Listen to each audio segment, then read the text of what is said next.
Everyone, one of the members of the committee is 5 minutes out, so we're going to give it about 5 minutes.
Okay, so we're still waiting for one member, but I think we're gonna give it a go.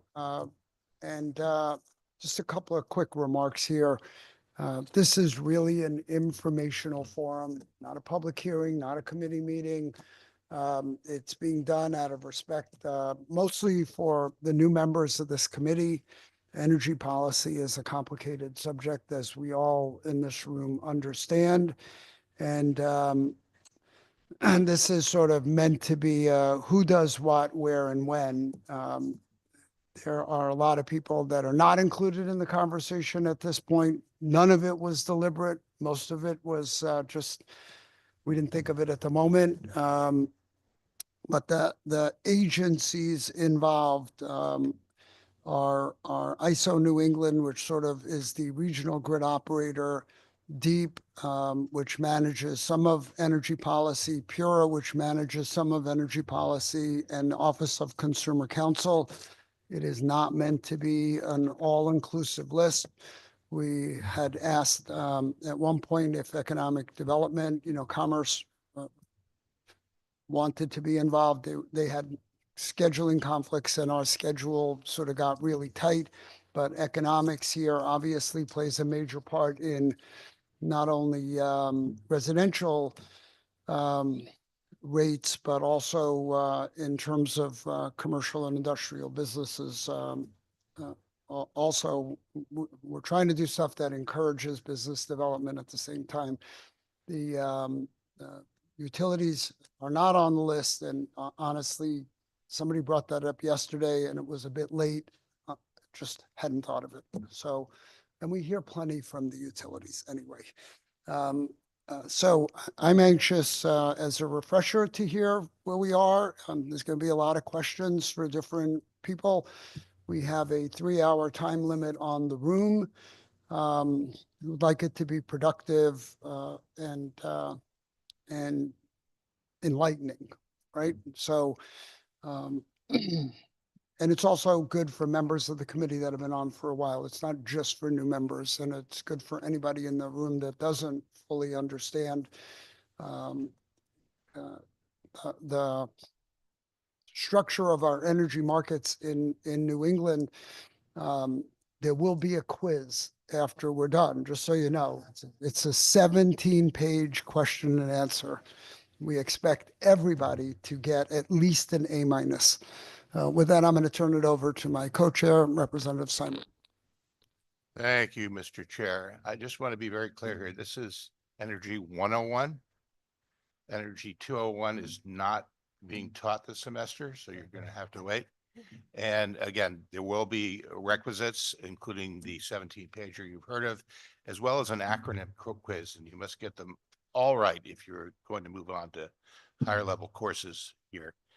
Seriously, we know this is complicated, and I'm very pleased that we're doing this kind of forum because energy is very much in the spotlight these days. And many of us have only cursory understanding of how everything works. And I'm hoping by the end of the day, we'll all have a better understanding, and that will inform the hearings that we have before us, where we'll get into some of the nitty gritty and talk about what might be ripe for change. So I hope everybody really does pay close attention today, because this is the foundation for everything else we will do this session. Thank you, Mr. Chair. Thank you, Mr. Chair. One of our esteemed ranking members, Representative Mara. Thank you so much, Senator. I'm looking forward to today's conversation. It looks like someone thought I needed to catch up because they gave me 2 of these. I will read both of them, or each one twice. Looking forward to the discussion. Thank you. Thank you. And Senator Fazio. Looking forward to our important discussions today. Thank you. Yeah, really. So, so the first speakers on the list are Ann George and Kerry Schilling from how do you pronounce that, Kerry? Schlichting. Okay, I still wouldn't get it right, so I'm going to let it go. Representing ISO New England, and ISO is the regional grid operator. They are a federally regulated public utility. So they are the ones who manage the grid at a high level for all of New England. And with that, I'm going to turn it over to you guys. Thank you. Great. Thank you, Senator Needleman, and thank you all for the invitation to be here today. Thank you, Representative Steinberg and Ranking Members, Senator Fazio and Representative Mara, and members of the committee. It's a pleasure to be here. Again, I'm Ann George. I'm Vice President of External Affairs and Communications with ISO New England. And with me today is Carrie Schlichting, who's our lead state policy advisor, and she focuses on Connecticut energy policy and brings a lot of that information back to us so that we can be aware of the discussions here in the state. I'm going to turn it over to Carrie to talk a little bit about our ISO's role in the regional picture, and then I will talk about what's happening on the grid and the transformation we're seeing. So Carrie, I'll turn it to you. Great, thank you very much. As mentioned previously, we are the regional grid operator in New England, and in the 6 New England states, we have 3 critical roles that ensure reliable electricity and competition. We operate the grid, so that is the 24 hours a day balancing of supply and demand. We run the markets in the region. In some ways, you can think of us as a stock exchange. We are the platform for the buying and selling of the commodities, which is power in the region. And we design and run these markets through the regional stakeholder processes as approved by FERC. And we are responsible for power system planning. So we are making sure that the New England grid will be ready to meet the electricity needs of the system over the next 10 years and beyond. We are currently have a variety of different studies, which Anne will touch upon, that extend that analysis time period to 2035, 2040, 2050, because we know that as a region, the clean energy goals of the states are farther looking than just 10 years. And so we are trying to make sure as a region, we can coordinate the changes that we need to make.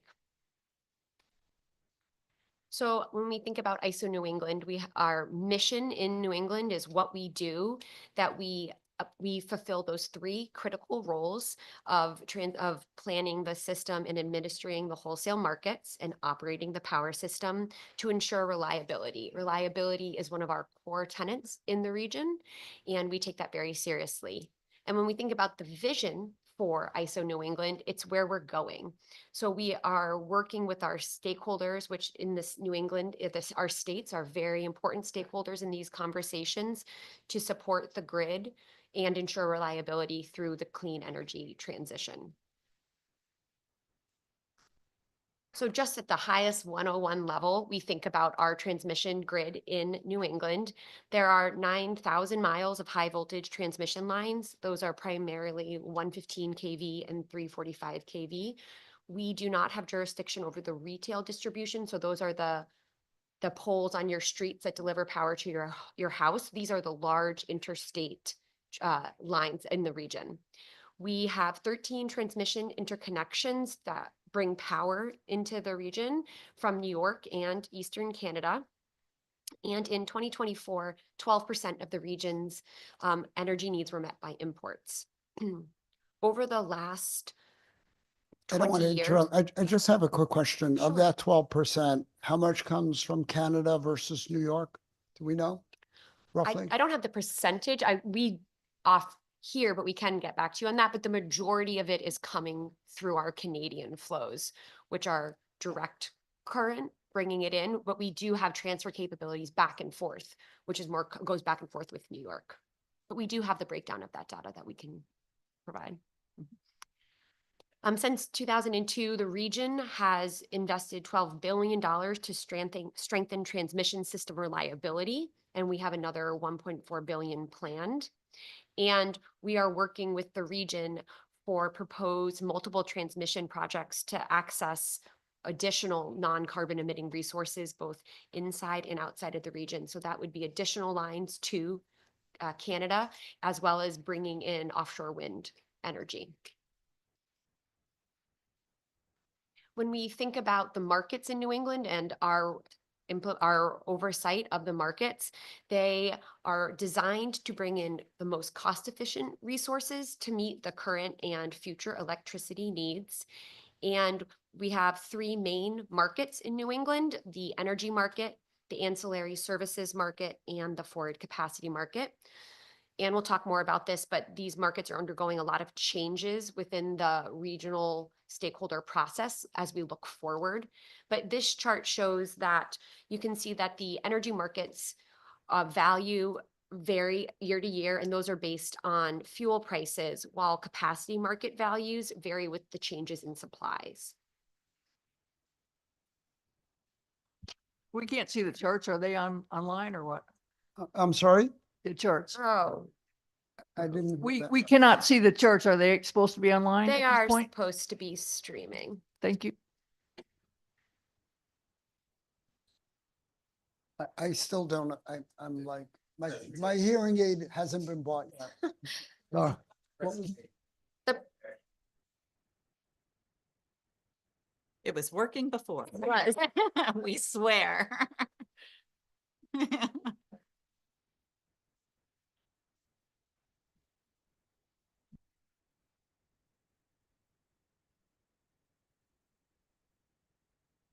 There you go. Thank you very much. Our apologies. And we'll make sure that you receive a copy of the slide as well at the end. So this chart shows that over the course of the years, just the variation in markets that we do see in the region. And again, that the energy market, which is the bottom part of the bar, makes up on varies based on fuel prices, and that the blue top line of the bar, which is the capacity market, varies on supply. And then the orange line is the ancillary service markets. They make a very small percentage of the overall markets. And thinking more about prices in New England, to emphasize that the way that our system is interrelated to the gas supply has a direct effect on how we see prices in New England, that the prices of natural gas and wholesale electricity are linked.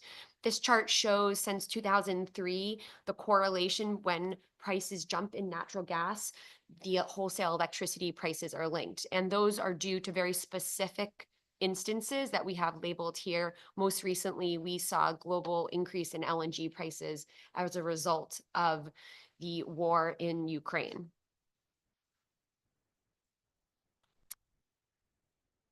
And that when we think about how this relates to retail electricity prices follow wholesale prices, but they are also influenced by the individual policies of the states in New England. So this chart shows the blue section at the bottom, which is the all-in wholesale electricity price.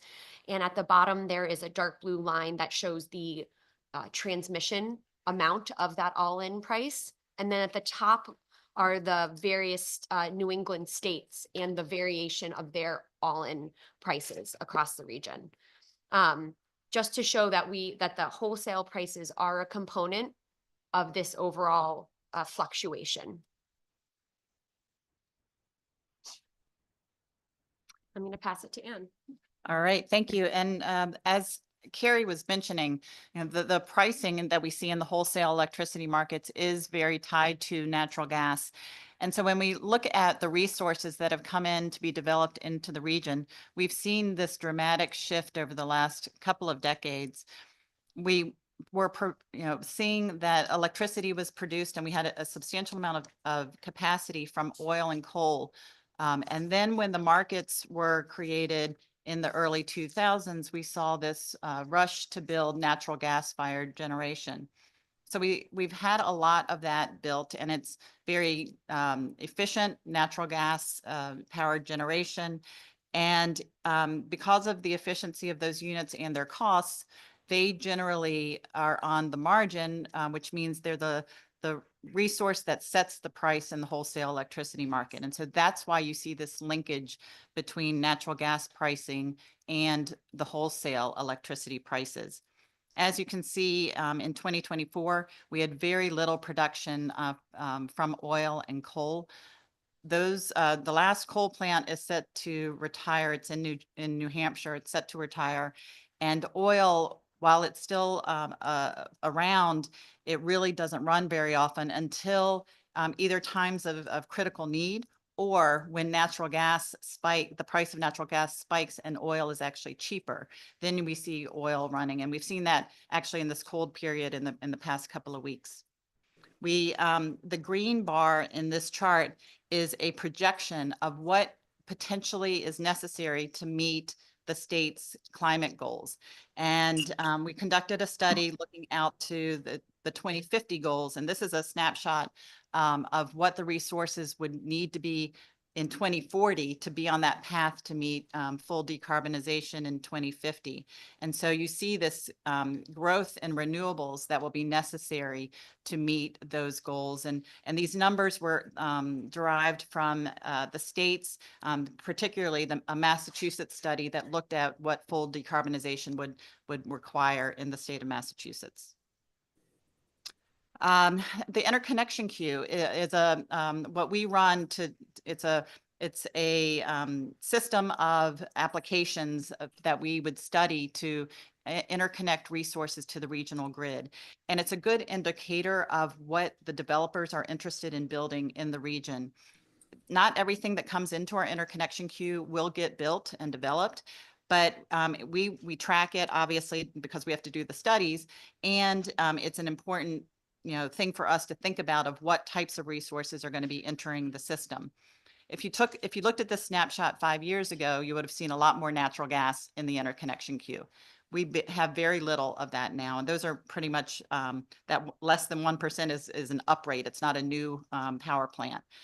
We have wind, solar, batteries coming in, primarily driven by the state's public policy, incentives, contracts, things like that. And you can see here, a big chunk of this is offshore wind. Obviously, you know this. There's been a lot of interest in building offshore wind among the New England states. And so that's driving a lot of what's coming in to be studied to determine how best to interconnect those resources to the system. So supply is one part of the equation, demand is the other part of the equation. And historically, we've had a period of time where we've been in stable or declining demand on the system. And that's been primarily driven by the state's energy efficiency policies. Connecticut has been a leader in energy efficiency, as well as the behind the meter solar. Behind the meter solar is not anything that predominantly doesn't come into our markets, we don't see it, we can't control it in our control room. But so for us, it looks like a reduction in demand on the regional system. So we've had this slow decline or stable demand for energy. But as we look out into the future and we see electrification policies, the changeover in heating to the electric side, as well as increased adoption of electric vehicles, we see that start to take off. So that's something that we are watching. This gets updated every year so that we can keep on track of what will be needed in the region to meet that demand. I mentioned the behind the meter solar. And because we can't see it and it's not in our markets, we work closely with the states and the utilities to make sure we're tracking this. And we have more sophisticated tools for forecasting solar on any given day so that we know what to expect from the output of those solar panels. And so we can plan the needs of the system. One thing to note on this slide is as we look at behind the meter solar and the impact it's having on the system, you see this this image of a duck that starts to show, and it's called the duck curve. California was the first to coin that term, but it really is that belly, that deep belly that happens in the middle of the day, which is a totally different load shape and load curve than what we experienced 2 decades ago. So now we're looking at loads dip in the middle of the day to less than what we use overnight. And as we project out, it's going below what many of the base load levels. So if you look at the nuclear fleet, what they have to kind of run at, you start to see that dip below. That is a challenge, but it's also an opportunity for battery storage to charge during this time period and fill up their batteries. So it's just one of the changing dynamics on the system. Carrie talked a little bit about transmission. When this region has done a lot on transmission to meet mandatory reliability standards. And that has served the region very well in terms of moving power around the region. As we look forward, though, we're going to need substantially more transmission to interconnect clean energy resources and to deal with some of the reliability needs of that increasing demand on the system. We've been working very closely with the New England states. We've created a process to work with the states where ISO New England will run a competitive procurement for transmission based on what the states are looking for to meet some of their needs. The states in December just issued their first request of us. And so we're in the process of getting ready to run that RFP. Hopefully we'll issue that RFP later this spring. And it's really focused on main issues and the northern part of the system and the southern part of the system to help the flows of electricity between the north and the south, and to unlock some of the onshore wind that exists in Maine. And we've really looked at this and said, you know, to meet the needs of the clean energy transition in a reliable and cost-effective way, there are 4 pillars. Some of the pieces in the 4 pillars fall under our jurisdiction and our role, but there are many players here, obviously the states, industry participants, federal agencies. So we've laid them out. Obviously, we need lots of clean energy to meet the decarbonization goals, and balancing resources are something that this region really needs to think about. As we get to a system with more and more weather dependent resources, you really do need some resources that are there to balance when you don't have the wind and you don't have the solar. And then energy adequacy is a growing concern where we really do need whether it's fuel or battery storage, a good supply of energy to ride through droughts, to ride through extreme cold over a longer period of time. So that's something that we are focused on. And then again, the transmission piece as well. So the takeaway is a lot is happening on the system. We have changing resources, changing technologies, and we're working hard to keep up with it and make changes to the markets, to our operational tools, and to our planning. Oh, that's right. And we have just one final slide to make sure everyone is aware that ISO, we have a consumer liaison group. It's a forum that meets quarterly across the region. We move around to different locations, and it's an opportunity for anyone of the public in New England to come hear from ISO speakers about different topics and to have other panels of outside experts come and speak. And it's an ongoing dialogue that's free to the public and a resource. You can see that we have our anticipated meeting schedule. Last fall, we were in New London. So we do move around, and it's just, we encourage anyone who has interest to follow that as another avenue. So, thank you. Even to somebody who's been doing this for a while, it's hard to sort of wrap your head around all this. I want to ask a couple of questions. Maybe you guys have some insight. In the before times, right? Like before the common era of deregulation, how did this market work? So this current set of markets were created in 2003.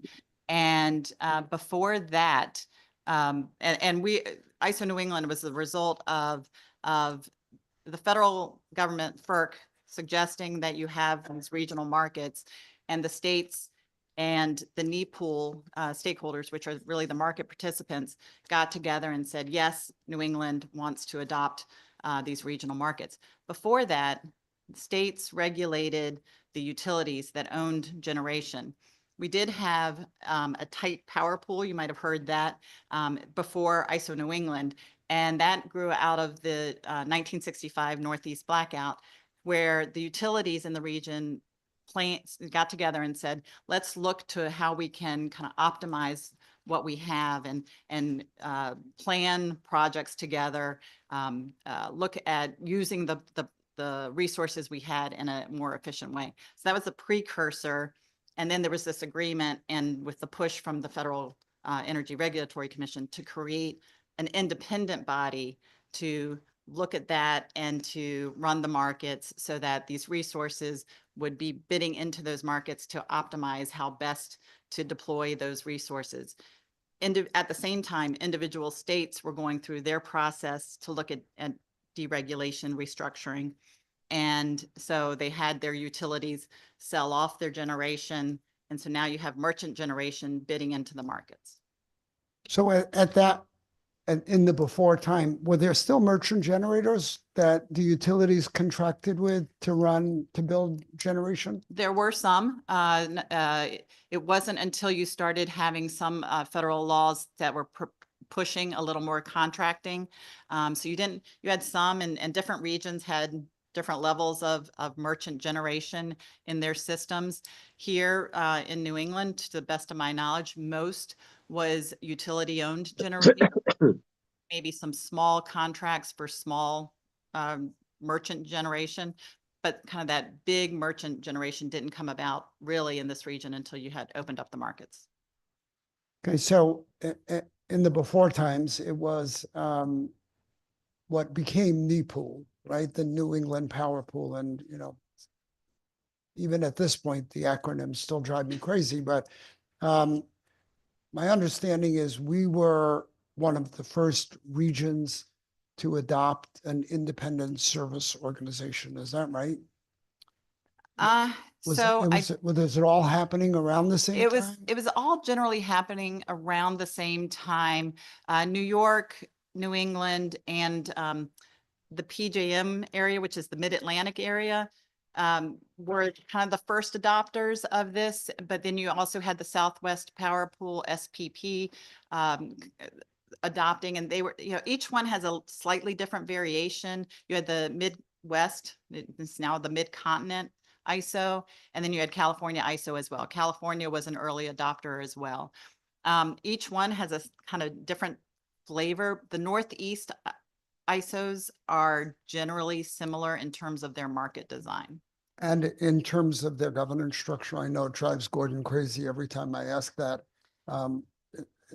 I've always been concerned, that ISO, the board construct of ISO, because I guess sort of I'm driving to the point of whenever we have goals, whenever we want to do something as a state, we tend to be in this position of having to do things off market because technically the concept of importing and exporting power into a state sort of evaporated when we became a regional grid.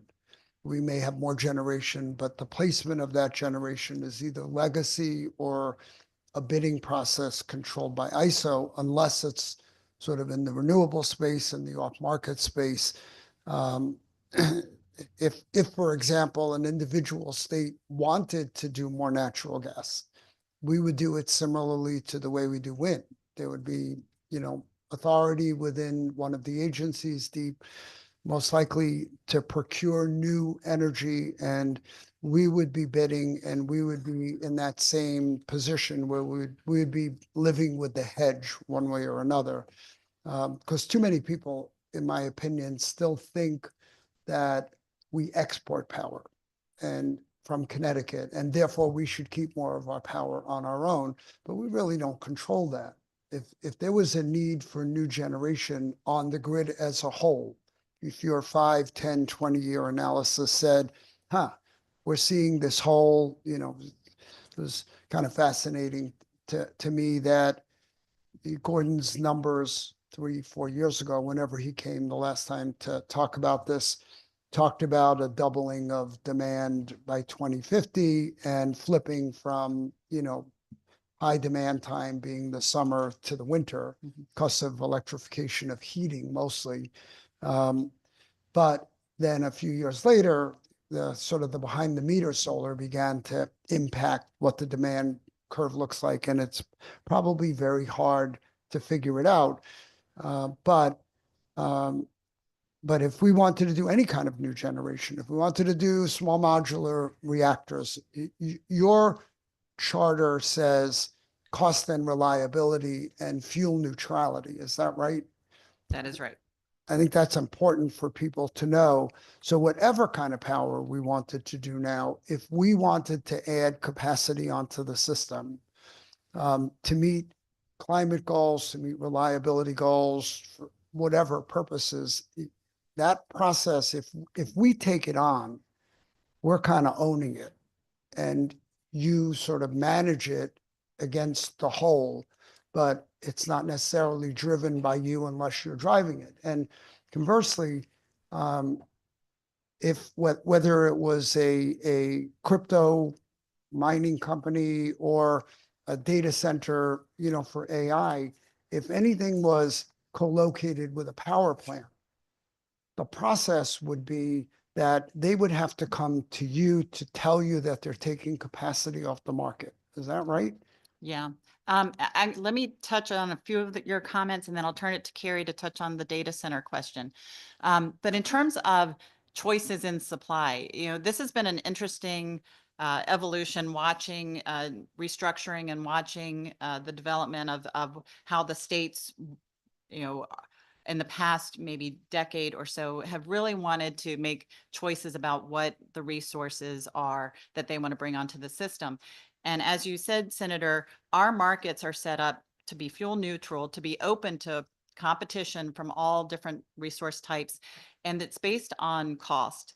And one of the things that, and you know, one of our state partners that are here that are going to be speaking to you, we've had a lot of debates and discussions about in the past is if the states are now looking to promote resources that are not necessarily the ones that are being signaled to need for reliability, because our markets are going to signal pricing. If you actually need to build resources, our markets should be sending that price signal to developers. But if you're looking to build resources that are aimed at meeting a decarbonization goal, that our markets were never set up to be that. And so you'd have to change the market. And one of the things that I know that we've talked about in the past is a price on carbon in the wholesale markets. Not even sure if that would be something that would be able to get approval from our federal regulator, but it is something that then you would be bringing in that price signal into the markets, and states wouldn't necessarily have to then make those choices, that you would see the market sending the price signal for that. That is something that we've talked about in this region. There hasn't been sufficient support from all states and different sectors to do that. But I think that's where it comes back to, then the states feel like they need to take action to go out and pick the resources they want, because they aren't necessarily coming through the market. But that's been one of the challenges over the years of the markets were set up to signal that reliability need and to make sure that we have the most cost-effective set of resources to meet that reliability need. And here's something else that the states are looking for. So trying to make that work. So that's where we've been really working hard with the states on understanding what they're looking for, trying to make sure our markets are open to that. But that will continue to be kind of a disconnect on this, I think, until we see either that those resources are naturally clearing through the market, or we have that price on that externality of that carbon in the market. So when was the last time because we've had a lot of resources come off the market and there's been a recognition that there are new resources coming on the market, certainly all the behind the meter solar stuff, the procurements that all the states have done with regard to wind. But when was the last time, I think I know the answer, so it's a kind of a loaded question, that the ISO actually went out to the market and said, we're forecasting a need for more capacity on the grid in the next 5 years. When was the last time you actually went out to the markets to get bidding on new generation? So we run a capacity market. Right now, it runs every 3 years, but we're in the process. It's one of the changes that we're looking at to restructure the capacity market. But if you look at that process for the capacity market, which is the market that is charged with bringing forward resources to ensure that we have the necessary kind of steel in the ground to meet the demand for electricity. That market has pretty much been oversubscribed. We have a surplus in the region. We've been anticipating some retirements from some of the older power plants, but as that we've done that market, we've had sufficient resources come in to compete, and so it's driven the price down in that market. But we are still anticipating retirements. At some point, some of the older resources will retire and will seek to leave. And then you'll see that supply shift change. And I think it was in one of Carrie's slides where she showed the markets and the variations. And with the capacity market, it really is when we have a supply shortfall, you see those capacity market pricing rise. And I recall, and I think it was 2013, 14, around there, that we saw a few large plants leave, and it dipped below. And so you saw that price rise in the capacity market. But it has been fairly oversubscribed, I guess is the word. So in other words, there's no shortage of power right now, Right. but things move quickly. Yeah. You know, the electrification. Well, and I did want to touch on, because data centers are an emerging issue. So I did want to have Carrie speak to your question about that. I just want to say, at the moment, the capacity market is actually pretty cheap. But in the discussion with Gordon, if we build a lot of extra generation, or if we don't build extra generation, the capacity payments will go up like they have in PJM. I mean, Yes. they saw a tenfold increase in the cost, Yes. like overnight. So it doesn't take a lot to flip it the other way, and data centers have a big impact on that. So specifically about data centers, we know that nationally, there's lots of news coverage about this type of load growth. And ISO, we would view these as a new step load, and the awareness of these loads would come to us through the transmission interconnection, transmission request process.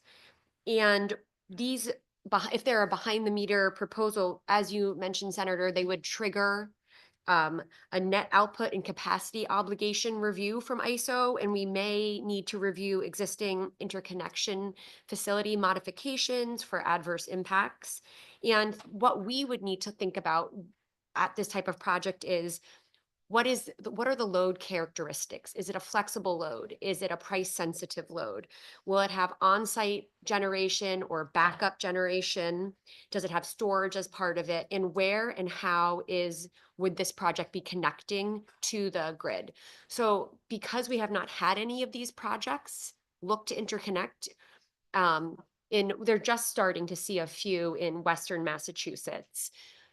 We haven't really gone through this process in the way that, say, Northern Virginia and PJM have. So we are tracking all those decisions that are in our neighboring regions and what has come out of FERC about those decisions. And we are watching to see what happens, but it wouldn't be a brand new process for us. We have a step load process that we would apply to this type of a load growth.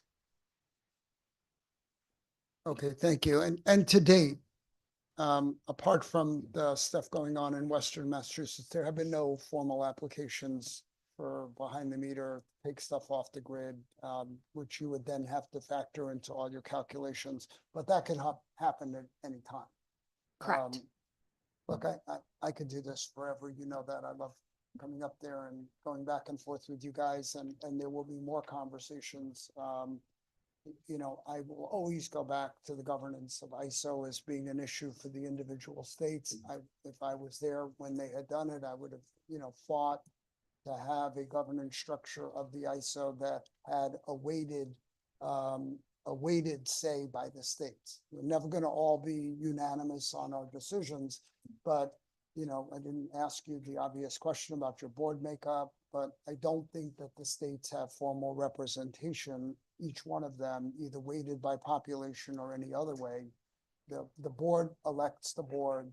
It's a preponderance of generators because it's an outgrowth of need pool, although there are certainly other formal members of the board. But there is a perception that, the ISO is of the generators and utilities, by the generators and utilities, and for the generators and utilities. And I know you guys don't see yourselves that way, but I'm a big governance guy, and I think that if we had more say, things might be different, and we would be doing less off-market purchasing. And I do understand that other ISOs were constructed differently from a governance point of view. So And, it's and not, I, it's not a grilling here. Just, it's my personal opinion here. yes, we've had this conversation. I just want to correct one thing. Our board, there's a process to select our board members. It's called the Joint Nominating Committee, and the states do have a representative on that. And all 6 sectors of NEPOOL are representative. So that includes the end user sector, which includes consumer advocates. It includes the transmission owners. It includes alternative resources. Then you do have the generators and the competitive suppliers and the public power as well. So there's a range of perspectives and voices on that, and that's how our board members get selected. There is a process, and it is the process probably that you've had for a while. Just as an offhanded question, how many members of the ISO board are from Connecticut? Currently, none.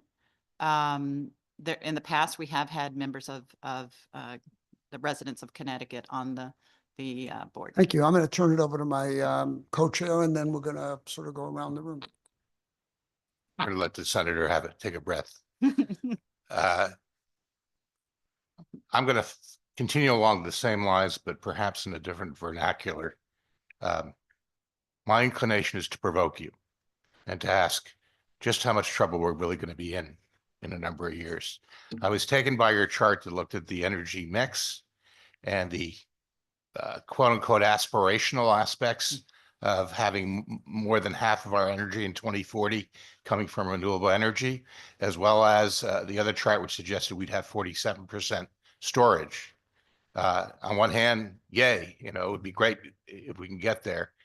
My question is, maybe not today, maybe not next year, but what is ISO's role in assuring that we achieve those goals? If we see hydro going down, if we see natural gas going down, we have nuclear going down, doesn't leave us a lot of options.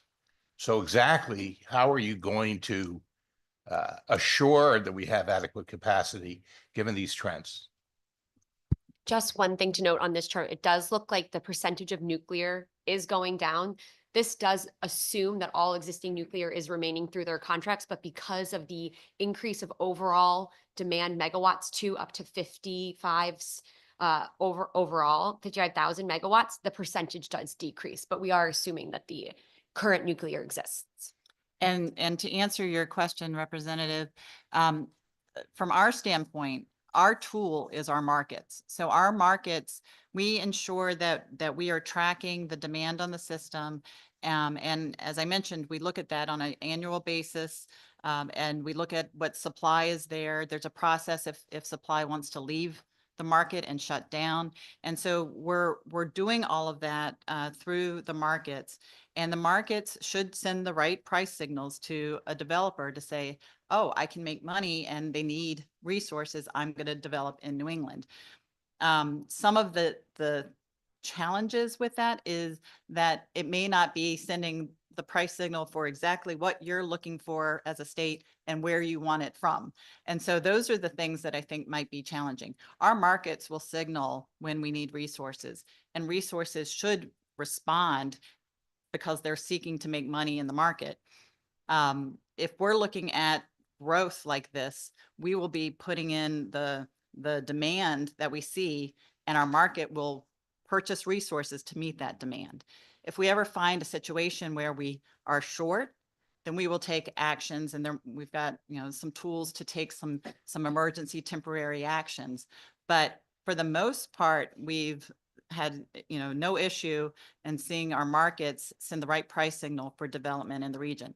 There are challenges to development, as you know, from siting, from financing, supply chain issues, delays like that. But we are charged with reliability in the region. And so we will make sure that we are maintaining reliability in the region. It may not be the resources that a particular state is looking for. There might be pricing impacts from it, but that's what the markets are designed to do, is to send that signal when we do need resources to be developed. I have to challenge you on some of the assumptions behind it. I think that the past success, if you'd like to call it, of managing our reliability may not be particularly indicative of what the future is going to look like. I'm concerned that ISO is not inherently agile in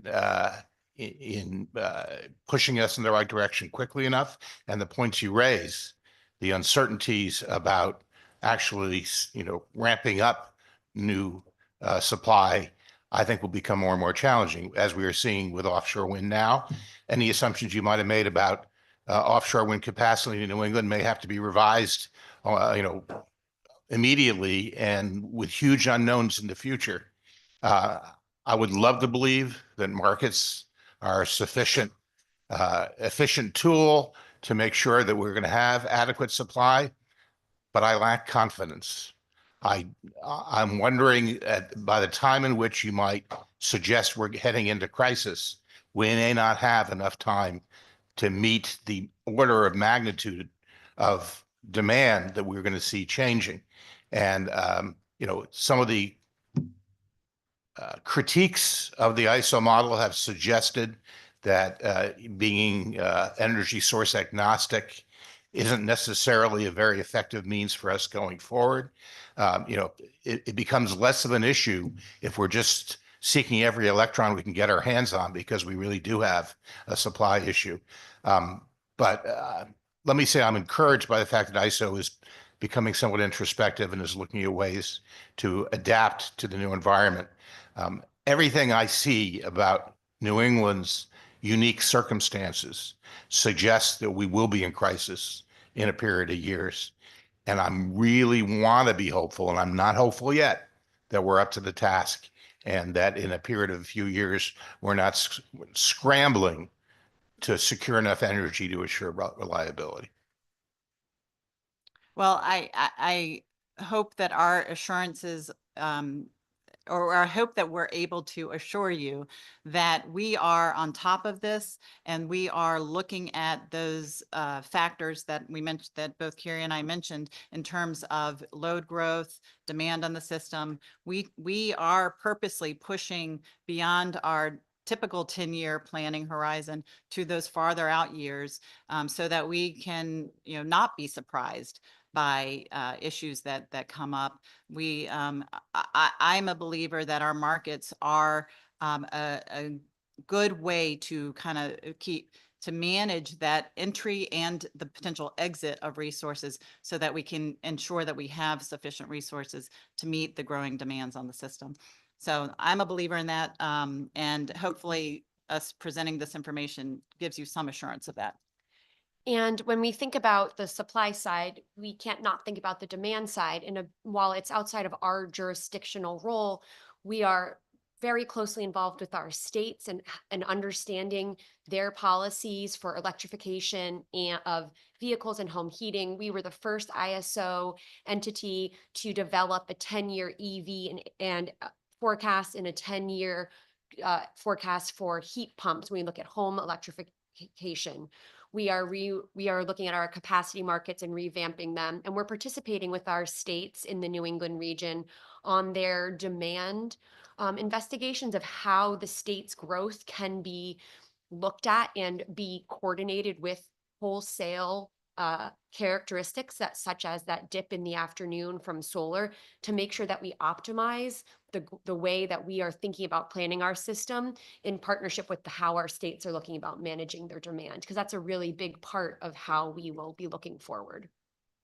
Thank you. We are a motley crew of states to have to manage in that regard. I'll just finish by saying we in Connecticut are very focused on a procurement we made of Millstone Nuclear in 2017.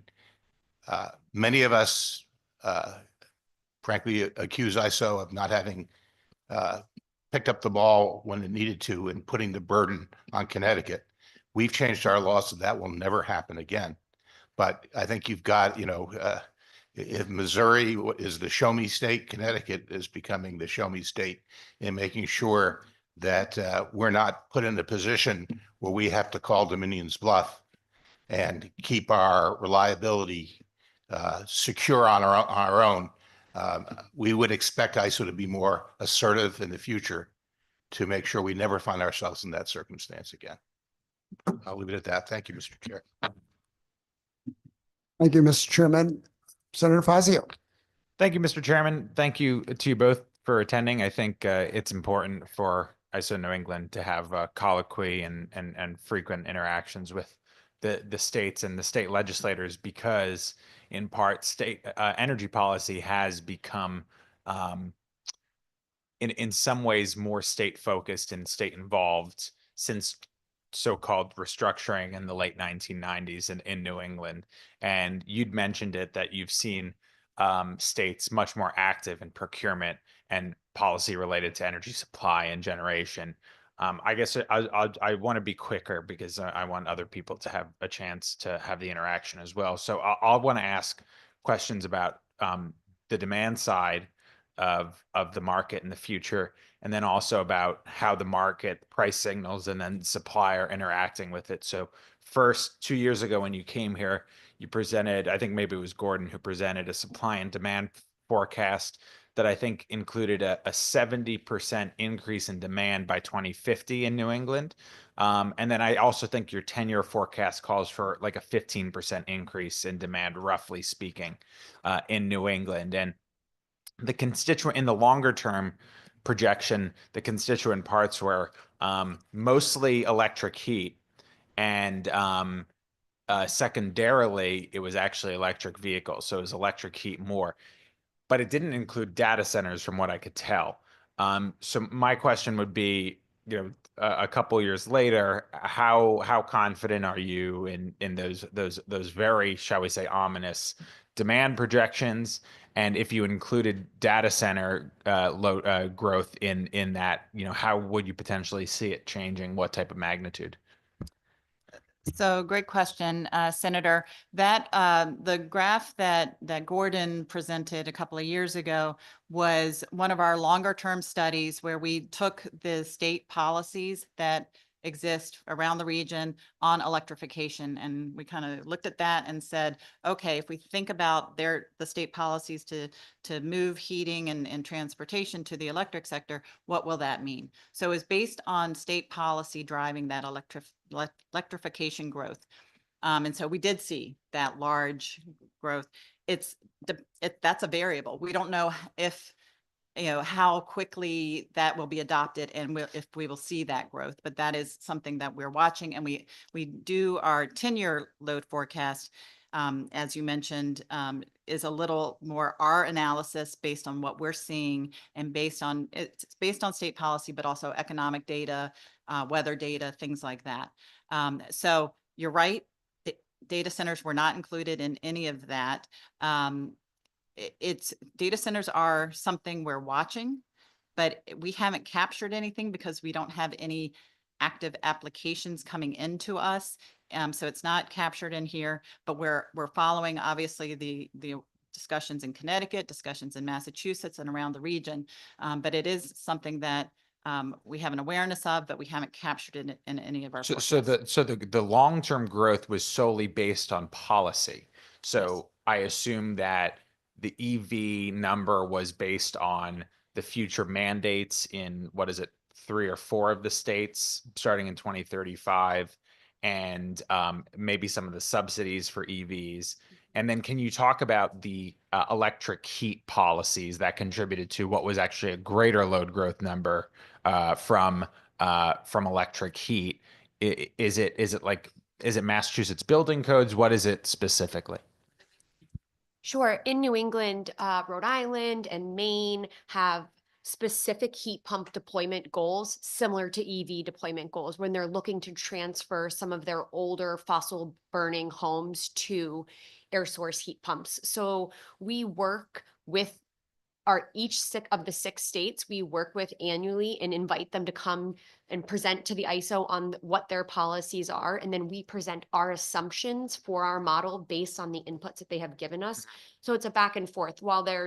So we've seen a really large growth because of Governor Mills, for example, in Maine they had requested something like 1,000 heat pumps by a certain year. So there's things like that. So there's state policies and incentives that are driving those very specific And I, conversions. I thank you. And I think that's a very important warning for state policymakers in Connecticut and other states when a very serious report and investigation says that we're going to have potentially 70% load growth in 25 years, driven by subsidization or incentivization policies at the state level for electric heat and electric vehicles. It should create concern in the mind of the policymakers in those states, including this state. So thank you for that answer. Second, we talked about, okay, the reason you have markets, including the wholesale electricity market in New England, is when there is a need for future supply, prices will go up, and then people will invest in generation and create generation. That works in every other commodity market pretty well. If oil prices go up, you also all of a sudden see a lot more fracking in Texas and North Dakota. If corn prices go up, you see the planting of more corn acres here or in Eastern Europe or in Brazil or whatever. And it seems to balance out. There's an old saying in commodities markets that the solution to high prices is high prices because it creates more supply, which drives down prices.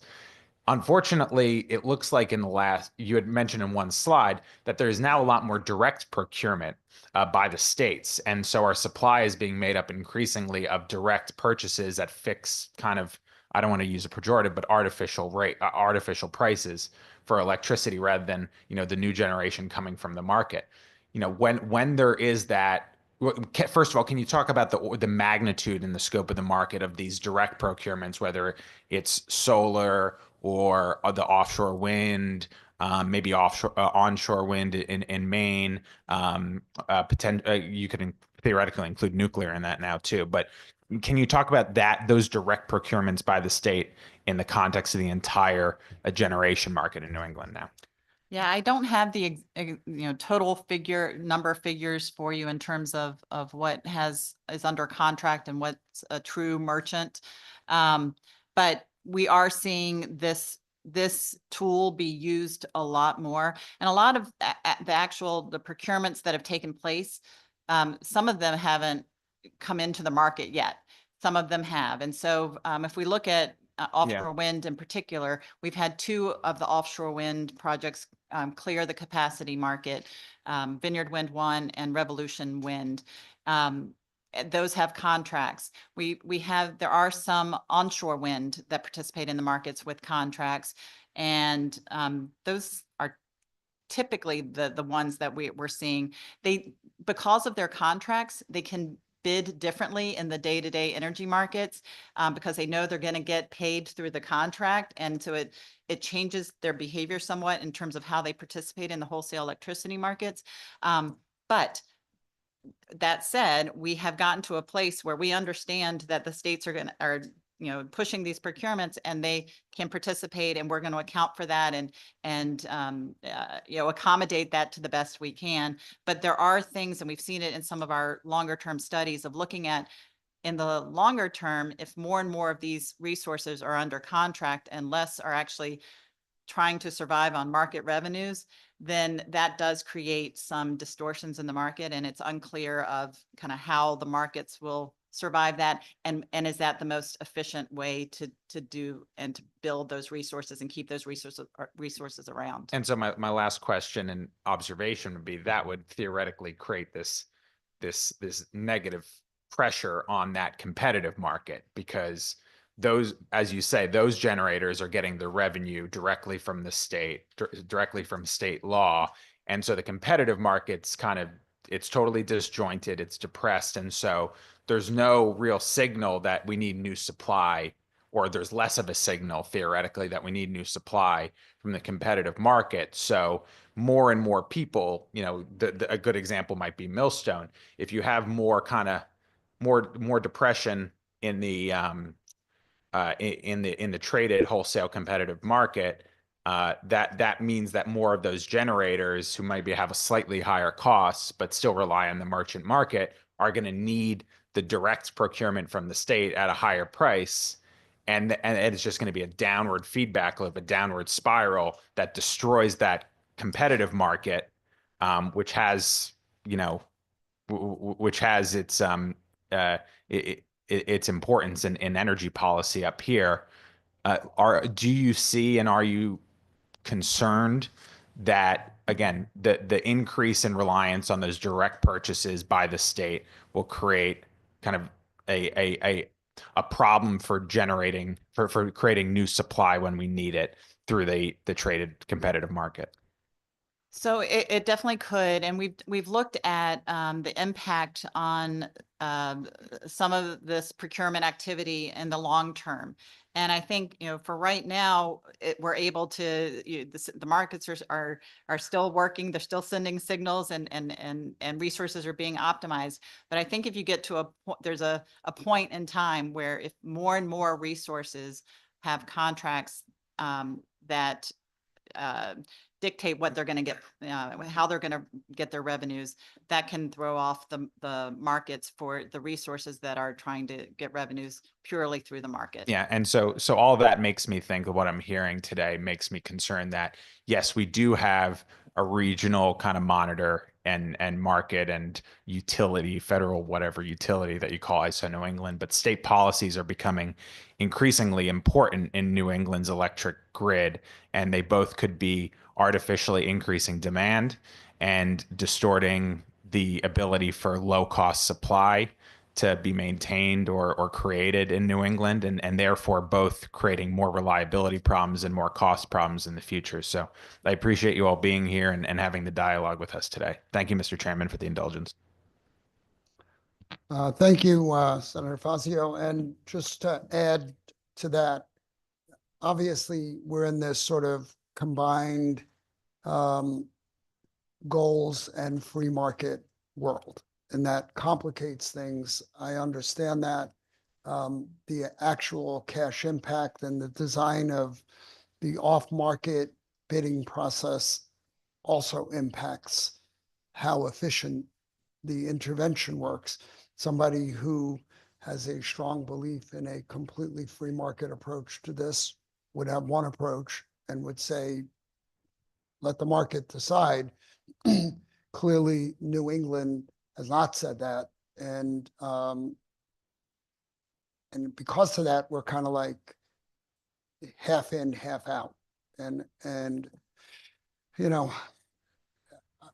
personally, I think that air quality standards are critical. And if the market was going to drive new generation, it happened to work to our advantage with the find of natural gas and the overabundance of natural gas, and it improved air quality quite significantly, lowered, NOx emissions. But the reality is that was at that moment.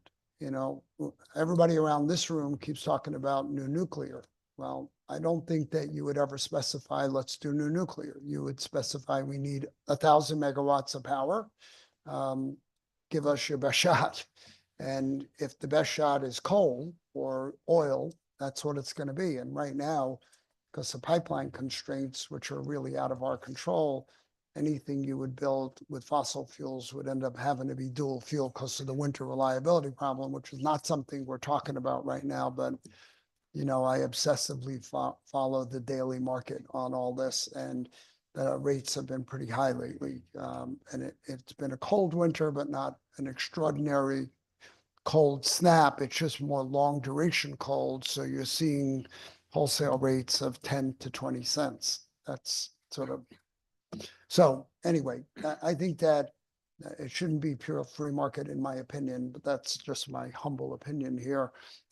We do have goals. We want to meet them. They need to be reasonable and thoughtful. But with that, that's my opinion. Representative Morrow. Thank you, Mr. Chair. Appreciate you going through all this today, and kind of on the flip side of what Senator Fazio was saying, I was wanting to talk a little bit more about the market-driven initiatives and understanding. So I kind of pulled up some of your old load forecast methodology overview. I was just curious, when you have things that are outside of state policy, so you even talk about either behind the meter initiatives, that individuals are doing, or data centers that may be coming in that are outside of state policy. Maybe they are working with, clearly they're going to have to work with the government somehow. But how exactly is that line of communication happening to you to understand what the supply and demand issues are going on there? Sure, thank you. So when we think about the growth of the role of that behind the meter and how we see that at the ISO, we work really closely with the local distribution companies in the New England states. So we work, and there are utilities. So Eversource and UI in Connecticut, they're providing us the data that they have on their system and where they see the penetrations of the reduction of demand from solar. So, and then it rolls up to the ISO's system, where we have a whole team that is forecasting 5-minute increments of cloud movement across New England, so that we can know specifically how and where there is potential for demand reduction to come and how it's going to impact the system. It's incredibly technical, and we do that every day, all day long, in partnership with our state. So that's in the real time operation of that type of work. And we also rely on them through the transmission process to understand where that growth is coming, where we see more of that deployment of technologies. And again, we work really closely with our states, to our utilities at our states, to understand on their system where we don't have visibility, but they do, to let us know where that is, how that is changing, so we can incorporate it into our system. So it's a real partnership across the states. And then that's where our role comes in, of following state legislative activity, so we can even look ahead when we know there's additional funding and financing in the states, or policies that are driving it. And again, it comes through our transmission responsibilities of how we work with our utilities in the states. I guess I'm just concerned as we look at the increase of, or possible increase of demand that we might have, particularly with data centers. How close are you with boots on the ground work within all the states on that? Sure. So we would look as if any of these projects were coming in for a transmission, they would have to connect and there'd be a transmission entrance into our market. They would change what was happening on that transmission system. So we would be alerted through that process. It's a multi-step process, and there's a lot of different partners. So depending on where they were interconnecting, be it at the retail system or the distribution system or at the wholesale system, there'd be different responsibilities for the ISO itself, or say your utility. And based on our tariff and our operating rules, we would follow those procedures to look at that change to the transmission system. And then again, when we look at our forecast that we do annually every year for the next 10 years, that changes, the inputs change. And if we saw as a region the need for a specific type of forecast, there's been discussion about how are we going to look at battery forecasts in the region. 6 years ago, 7 years ago, we didn't have an EV forecast or a heat pump forecast, but we are responding to what's happening in the region and developing new forecasts and new tools and ways to incorporate that type of data into our planning every year that we run those forecasts. And I would just add real quick, looking at behind the meter solar, we, up until maybe, 5, 6, 7 years ago, we were looking at the solar that was looking to interconnect onto the regional system. Now, with so much looking to interconnect on the distribution system, the knock-on effects of the potential reliability issues at the transmission level are something that's being studied now. And so much of this that's coming in at the distribution utility level gets, raised up to us to study as well now. And as Carrie mentioned, there's close coordination between what's happening at the distribution level and then what potentially could affect the transmission system. Okay, so if I'm understanding this correctly, if something comes in your way and you're seeing that there's going to be data centers, or that you're seeing somewhere where there's going to maybe cause some stability issues for our grid, are you able to have a voice to have that heard then? Is Yes. that okay? Yes. All right, thank you. Thank you, Mr. Chair. Thank you, Representative. Senator Piscopo. Thank you, Mr. Chairman. Thank you for coming. Appreciate it. Great, it was a great presentation. I was on your website earlier and compliments on that also.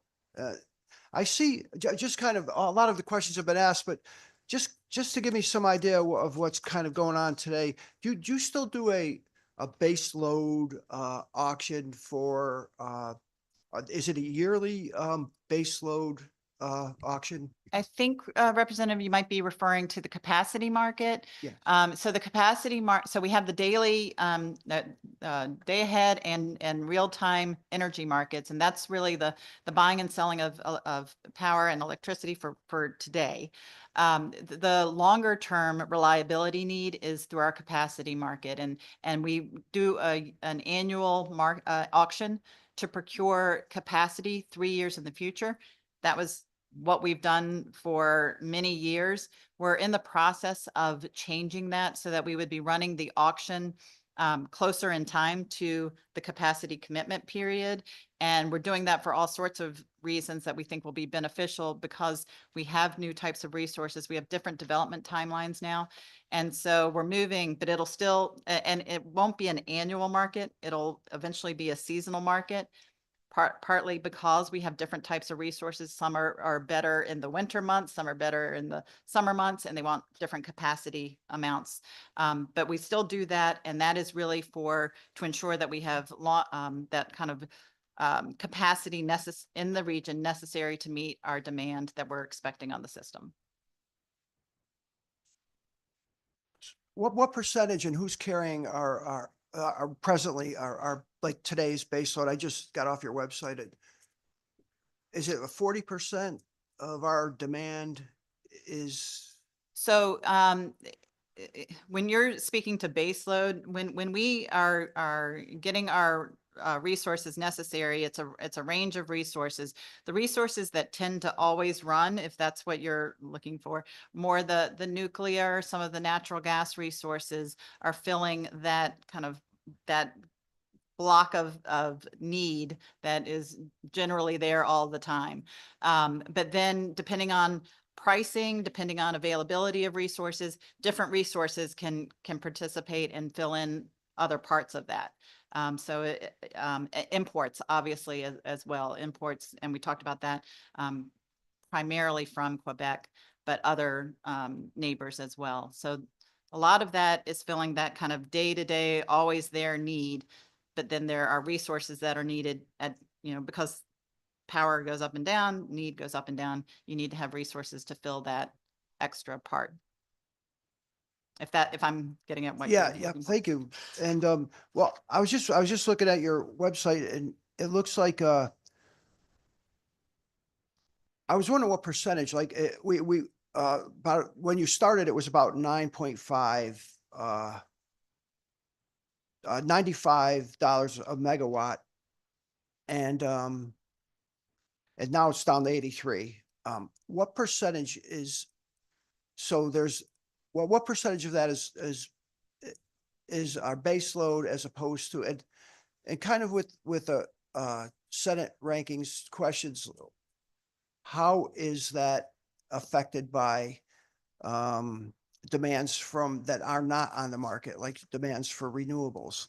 Just, I want to try and get a snapshot of what's going on today with.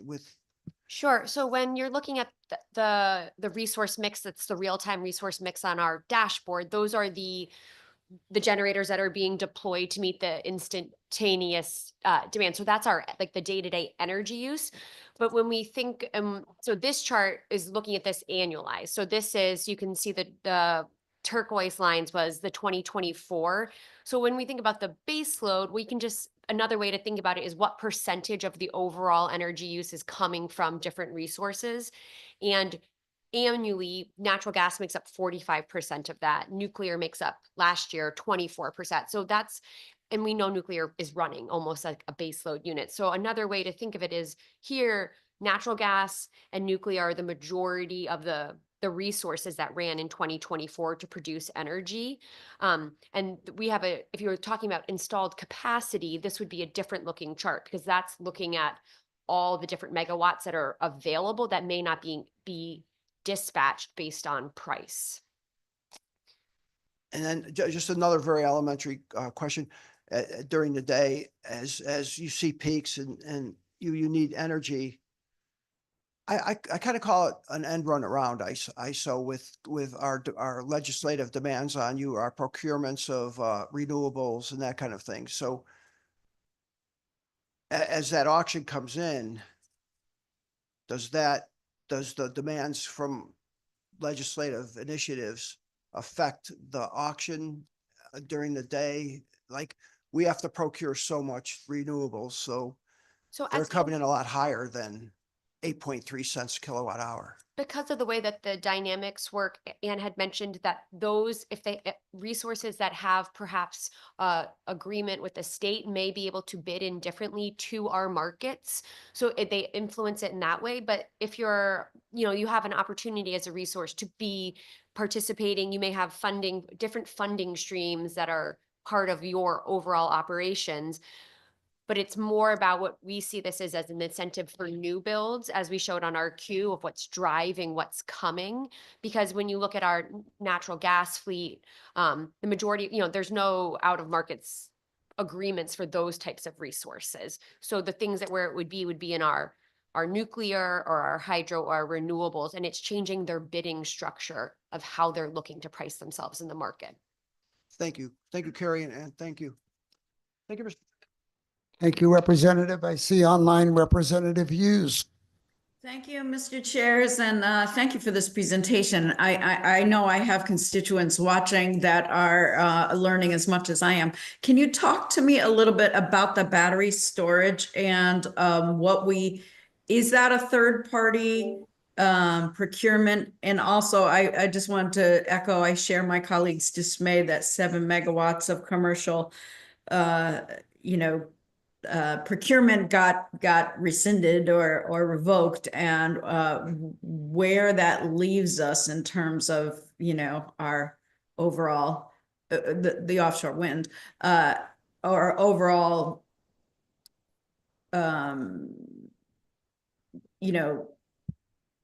mix, I guess, of renewable. And I just wonder, I didn't hear much about battery storage, so can you talk to me about that?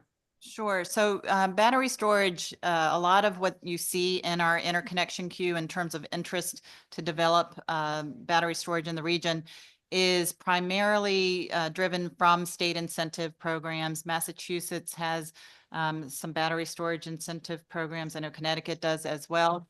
And so we're seeing a lot of interest. It is primarily 2 to 4 hour batteries that we're seeing come in to be studied. There hasn't been deployment of that longer duration storage in the region. We're hopeful because now we know that there has been there was a DOE approval from the states seeking DOE funding for a long duration storage proposal that'll be developed in Maine. And so the battery storage is something that has definitely grown for in the past couple of years in our interconnection queue.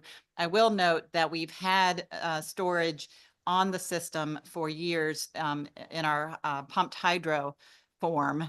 So we have some pumped hydro stations in the region that are very helpful. So battery storage, pumped storage will be incredibly helpful as that balancing resource that I mentioned. As we get more and more resources that are weather dependent, those batteries storage will be helpful. The longer duration is more helpful than the 2 to 4 hour batteries. On your offshore wind question, we have seen this tremendous interest in offshore wind. And right now, we are still expecting it. We obviously are paying attention to some of the recent pronouncements about offshore wind from a federal level. But we know that the states are still very interested in this. I mentioned 2 of the wind farms that have gotten capacity supply obligations. Those we're hopeful will continue. One of them is obviously under construction, and those will continue and be fully developed. And with regard to the others, we will be monitoring those and seeing, hopefully they will progress and come into the marketplace and begin their development process. But it is, we expect that this is something that will continue to be a important resource for the region. Thank you. And just finally, I keep looking at these 10-year projections, 2030, and your models, especially with climate change, and what we heard yesterday in the Connecticut water plan was more like flash weather, flash, freeze, flash floods, flash, fires. Is that being incorporated into our overall forecast, I suppose, of our energy load, and also resiliency load? Like, what is more vulnerable to some of those weather events or climate change? So with regard to our forecasting, our long-term forecasting, weather has always been a component of that. And so the changes in weather and kind of climate predictions are incorporated. One of the other things we've done in the past couple of years is really incorporate extreme weather events, climate-driven events, and changed our ability and created a tool so that we can run the system, our projections about the system through that tool and get a good sense of what extreme weather events we should be concerned about and what extreme weather events could potentially create an energy shortfall that we would need to address. And so that is something that we're very engaged in and developing. I think we were I think we were the first ISO to really pull in some of that climate data into our forecasting and our projections for the future. And that's good to hear. And my final comment is, are you relying on your local partners to really full scale reduce the demand on the energy grid, both commercial and residentially? Or is that something that ISO is, sort of factoring in, supporting, or planning for? I don't know. Yeah, that's a great question. We talked a little bit about the demand side, and one of the things that we did early on is when we were creating the markets, we made sure that energy efficiency could participate as a supply resource in our markets, just like a power plant. And we've worked very closely with the states on the energy efficiency forecasts and the energy efficiency programs and understanding how they can participate in the markets. We've also, as Carrie mentioned, been working with the states to understand some of their demand response programs. And right now, around the region, a lot of the retail rates that people see are flat and don't change with time or issues on the grid. And that's something that I know the states are looking into. We're interested in working with the states to make sure that what's happening on the regional grid can be kind of used to help the states think through their retail rate design, and then also connect with us, either with the utilities, connecting with us on the retail demand picture that they see, or participating in our markets. And so having those price signals go to consumers, and consumers react to pricing on the regional system and or reliability events on the regional system, that is something that I think the region can really come together and work on and do more in that space. Great. Thank you so much. Thank you, Mr. Chairs. Thank you, Representative. We're going to wrap up the ISO part of this. I'm being reminded that we have a hard stop at 2, and so Representative Mashinsky. Thank you, Mr. Chairman. I have 3 questions, and if we don't have time to cover them, maybe you could email me the answers. But your chart on future energy sources, you're relying on batteries for 47%. So some of the states are putting batteries in the homes. It's part of the building design so that during the duck curve, belly of the duck, when the power is overproduced, they just store it in the walls of the house and then it's released back to the grid. Do you see a role for that in our region? Yes, actually, any of those types of resources that are deployed at the distribution level, we're actually have created opportunities in our markets. If they're aggregated together by an aggregator to bid into our markets, that's one way that we'll be kind of aware of that. But also, we'll see that difference in supply or in demand coming off the system if they're using a battery that's in a house, for example. And so it'll be just kind of a reduced demand that the regional grid has to cover for.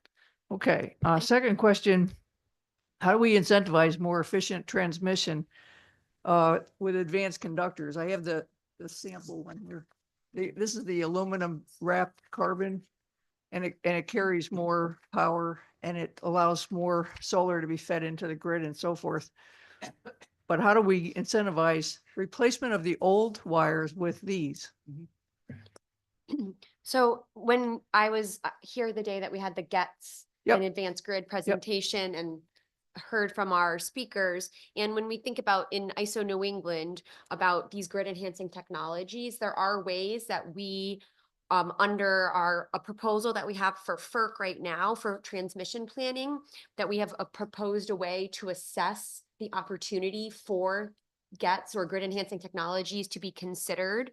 And we are waiting for approval of that current proposal, but which would include that technology assessment from FERC. And in one of our committees at the ISO, we are working this year at a request of the states to think about how to establish guidelines for the applicability of these technologies in our transmission assessments. And we are reviewing GETS currently and it's one of our core work plan items for the course of this year with the states to think about how to what is the problem that GETS are intended to solve and what are the benefits of GETS over other technologies in choosing a solution for a transmission problem. Okay, probably looking at 3 different problems to solve with that technology, but third question, how do you see the role of modular solar to fill the projected supply gap in New England?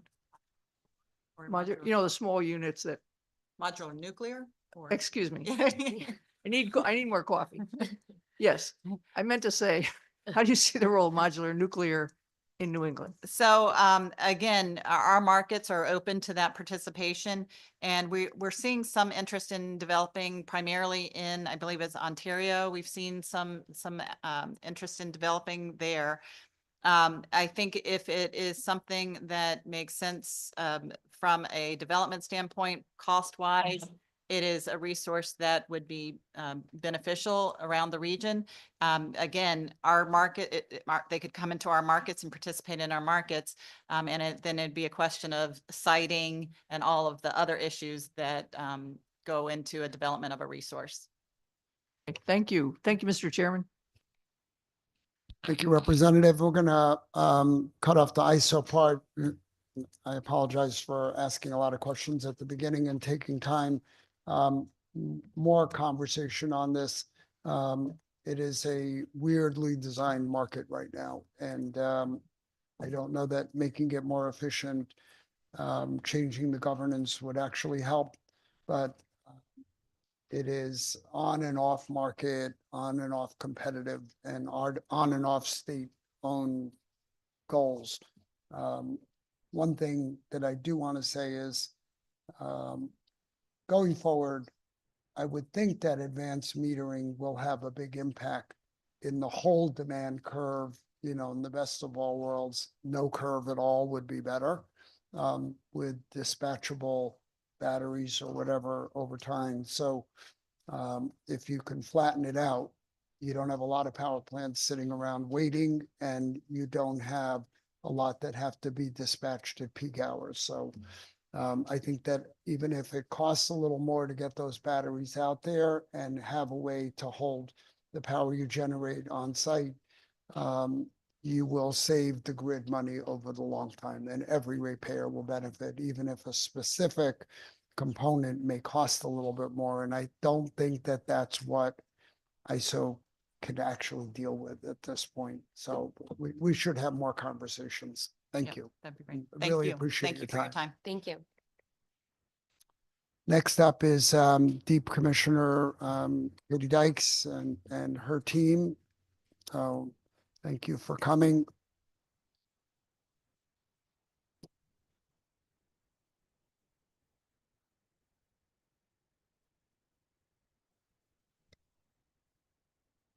Well, good morning. It's a pleasure to be with you. Katie Dykes from Deep. And in the interest of time, I'll try to be fairly brief. I understand the assignment is really running through who we are and what we do. And so I'm delighted to have the opportunity to share a little bit about Deep's role when it comes to some of the issues that have been discussed this morning. We have within our agency, of course, we're a merged agency, including energy and environment, natural resources. Key to a lot of the programs and policies that we implement with the authority conveyed by the legislature is our Bureau of Energy and Technology Policy, which has multiple responsibilities with respect to policy development and analysis. First, we have a responsibility kind of unique that our Bureau conducts an integrated resources plan for the state. This is something that the utilities used to do before restructuring of the energy markets, and DEEP has taken on that exercise. I just want to note that is a plan where we engage with stakeholders to develop forecasts for what our needs are for our electric supply over the next 10-year period, and to identify solutions and actions that the state should be taking. And so we are going to be launching our next integrated resource plan process imminently within the next few days. And we're very excited to share that scope with the committee and with all stakeholders, and hopefully, given all of the attention on ways to address reliability and affordability, that planning process will be a source of some solutions and a place for people to pursue the information that they're looking for to help understand what solutions will work for Connecticut. We also, in our policy development role, we participate in federal and regional energy proceedings and partnerships. You've heard from the ICE New England about how Connecticut's fate in terms of electric supply is very closely tied with our other states in New England. And so DEEP participates in the NEPL process. We work closely with the Office of Consumer Counsel in that regard. They're an actual member in NEPL. We engage with the ISO. I serve as on the New England States Committee on Electricity, which is an important regional group of representing governors and states on issues related to the ISO. We also at DEEP conduct a variety of different, or we administer a variety of different programs on behalf of the state. We implement programs to increase energy supply. In the last few years, we launched an Office of Broadband, reflecting the strong focus from Governor Lamont and the legislature on ensuring we could expand broadband access across the state. And we're administering a number of federal grants, including ARPA dollars to help achieve that. Grid resilience is another key focus, as well as energy efficiency and weatherization. DEEP is responsible for overseeing the utility administered energy efficiency programs. We review the plans and the budgets for those programs, which represent a significant investment flowing through the public benefits charge that helps businesses and residents take actions to reduce their energy costs, and that also helps us avoid significant cost in our energy system. We manage programs for solar. We manage programs for a whole host of different weatherization programs. There's a whole variety of these, and they include both state and perhaps notable given recent events and news and attention on actions of the federal government. We also, those programs also rely on, in significant part, on federal funding as well. And then a third place that we're very active is in procurement and deployment.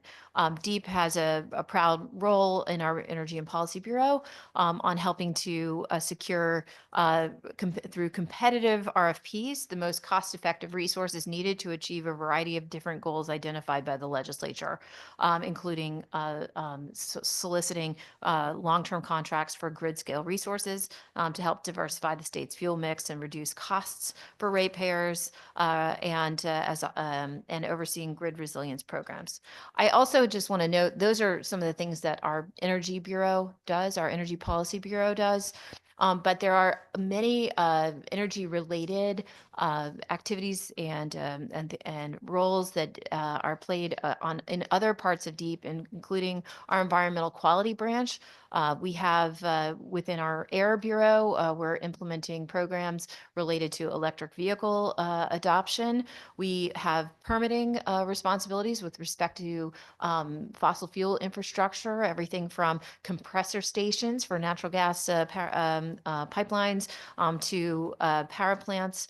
We also have a radiation safety team that manages exactly what you think related to millstone and other sources. But that team is also very engaged on nuclear, examining opportunities for advanced nuclear deployment. We also do some monitoring and emergency planning related to delivered fuels, which comes up from time to time and includes our Air Bureau. Our environmental conservation branch includes permitting responsibilities for natural resources, involvement in a comprehensive way on hydropower when you think about fish passage and other implications. And more recently, given last fall and our experience with wildfires, we're drawing on that multidisciplinary expertise of our team that works on wildfire response together with our energy team to think about forward-looking policies to minimize those risks. So, and then lastly, resilience, community resilience is something that we've been in charge to administer various grant funds to support that. And I'm proud of the recent efforts we've been doing to make sure we're pursuing and supporting community and municipal resilience investments in an integrated way, bringing together both energy resilience and other types of resilience investments when you think about protecting and raising up substations and providing backup power for critical infrastructure. So I just want to highlight those because as from time to time, there's an interest in why DEEP is structured the way it is and whether that's a good idea. I always want to highlight, I think, the competitive advantage that we have here in the state of having these energy, natural resource, and environmental missions collected together so that we can pursue these things in a more integrated fashion. You have touched on so many things this morning, and you have amazing speakers coming after me. So I will just very briefly say that, maybe touch on some of the challenges and opportunities that I think we have ahead of us. Given the ISO kind of framing around what's going on in our electric markets, I'll just note some of the things that we have been very focused on over the years through our procurements is helping to ensure we're meeting the policy goals around supporting more renewable development, achieving the greenhouse gas reduction targets established by the legislature with the Global Warming Solutions Act. But we also, through our procurements and investments, have a longstanding practice here in Connecticut of also pursuing other important public policies, including enhancing the reliability and in fact, shoring up the reliability of the ICE in New England grid and growing supply. You've heard about where we've seen our regional capacity markets have been challenged to attract the resources needed to provide for reliable power all year round. Even before DEEP was restructured, the state of Connecticut stepped in to address a significant reliability shortfall in the ISO New England space with our peakers, our gas peakers that we're currently paying about $100 million annually in the public policy charge for those fossil fuel units that the state of Connecticut backstopped construction of in order to address a capacity gap that was emerging in the mid 2000s. And then more recently, DEEP has conducted multiple procurements to address reliability shortfalls, specifically related to the fact that our ISO market is heavily designed around the investment needs of natural gas power plants. But we are in a region that lacks, or I'll say that market design has not incented merchant generators to sign contracts and invest or pay for the natural gas delivery, fuel delivery infrastructure needed for them to run reliably all year round. So rather than characterize our contracts or our investments, ratepayer-backed investments, as distortions of the market, I would posit that they have been necessary backstops to the market to ensure that we can keep the lights on in the wintertime. Through the last several years, DEEP has run these competitive procurements for the Millstone facility, which I think is well known to the committee. We've also run procurements for natural gas pipelines, for LNG, and more recently for storage. We announced a 200 megawatt storage procurement just in December of last year. We have a critical challenge and opportunity with respect to load growth. You heard about that from the ISO New England. Some of that is related to electric vehicle adoption, heat pump adoption, region-wide, but also good old-fashioned economic growth. We are, if Commissioner O'Keefe were here, I'm sure he'd be speaking proudly about the expansion of manufacturing in the state, and that means that we need more energy sources to support that growing part of our economy as well.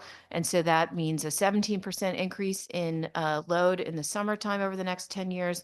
32% is what the ISO is projecting peak load will grow by over the next 10 years.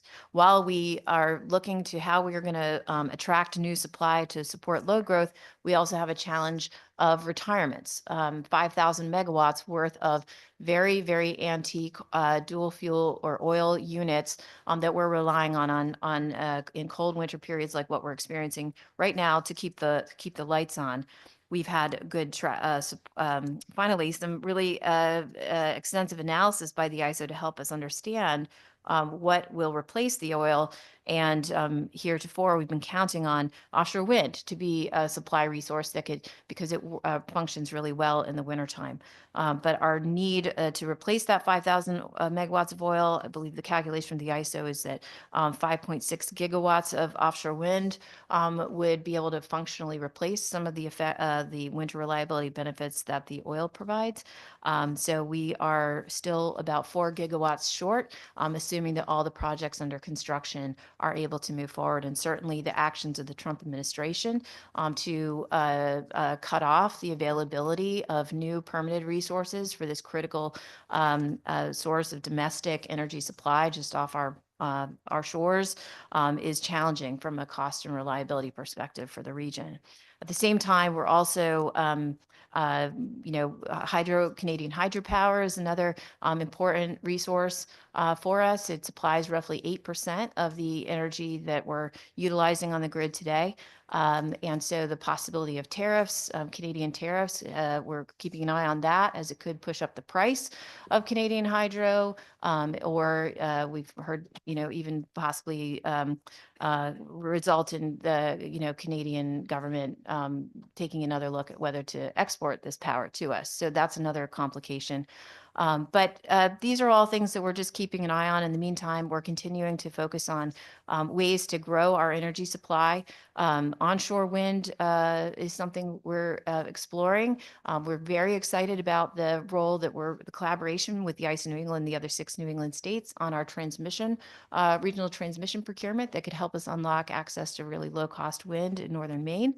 And I think that it represents a real turn that we've been able to make in the region more recently of increasingly sharing the costs of these needed resources through coordinated procurements that multiple states are participating in. And that's a really positive benefit for Connecticut ratepayers to not be shouldering these costs alone. And finally, I would just want to mention energy efficiency. The governor spoke about that in his State of the State. We know that it's the cheapest source of power, about roughly 5 cents per kilowatt hour for equivalent for commercial and industrial efficiency, about 7 cents for residential efficiency. And so we're excited to be undertaking a procurement with authority granted by the committee to help grow the amount of efficiency that we can support here in the state. Energy efficiency has been in hot demand among Connecticut residents and businesses. We've seen a 40% increase in demand for energy audits since 2019. The Conservation Load Management Program, again, $250 million investment funding through the public policy charge delivers over $650 million in benefits in terms of lower supply costs, avoiding capacity and energy costs on the generation charge. And I would also note that while electricity rates have dominated a lot of the press and the attention, they represent only roughly half of the overall energy costs that the average resident is paying. The other half is your heating fuels. And there we see that propane, folks heating with propane are seeing very significant or higher energy costs than average. We also know that electric resistance heat, which is 10% of the heating supply for residential customers, is another significant customers using that type of heat are also paying elevated energy costs. We're really focused on things like utilizing heat pumps targeting them towards electric resistance heat customers who can lower their costs by over $1,000 by shifting from an inefficient electric resistance or baseboard heat to heat pumps and reducing draw on the grid. So we feel that the making that heat pump option more available is highly compatible with energy affordability and grid benefits as well. Hopefully there's something in there that is of interest to the committee, but I would submit that the folks coming after me probably have even more interesting things to say. And I know we'll have lots of opportunities over the course of the session. So I don't know if there are any questions. Thank you, Commissioner. And I'm going to avoid that because I get a chance to talk to you more frequently than most people. And I always have questions, but I'm going to turn that over to my co-chair. And all that, we always find you interesting. So let me just ask one question. You've heard in my conversations with ISO that I have concerns about their ability to nimbly adapt to extremely fast changing market conditions. And I'm very glad you raised the subject of energy efficiency, because that's one thing that's really within Connecticut's control if we continue to emphasize it.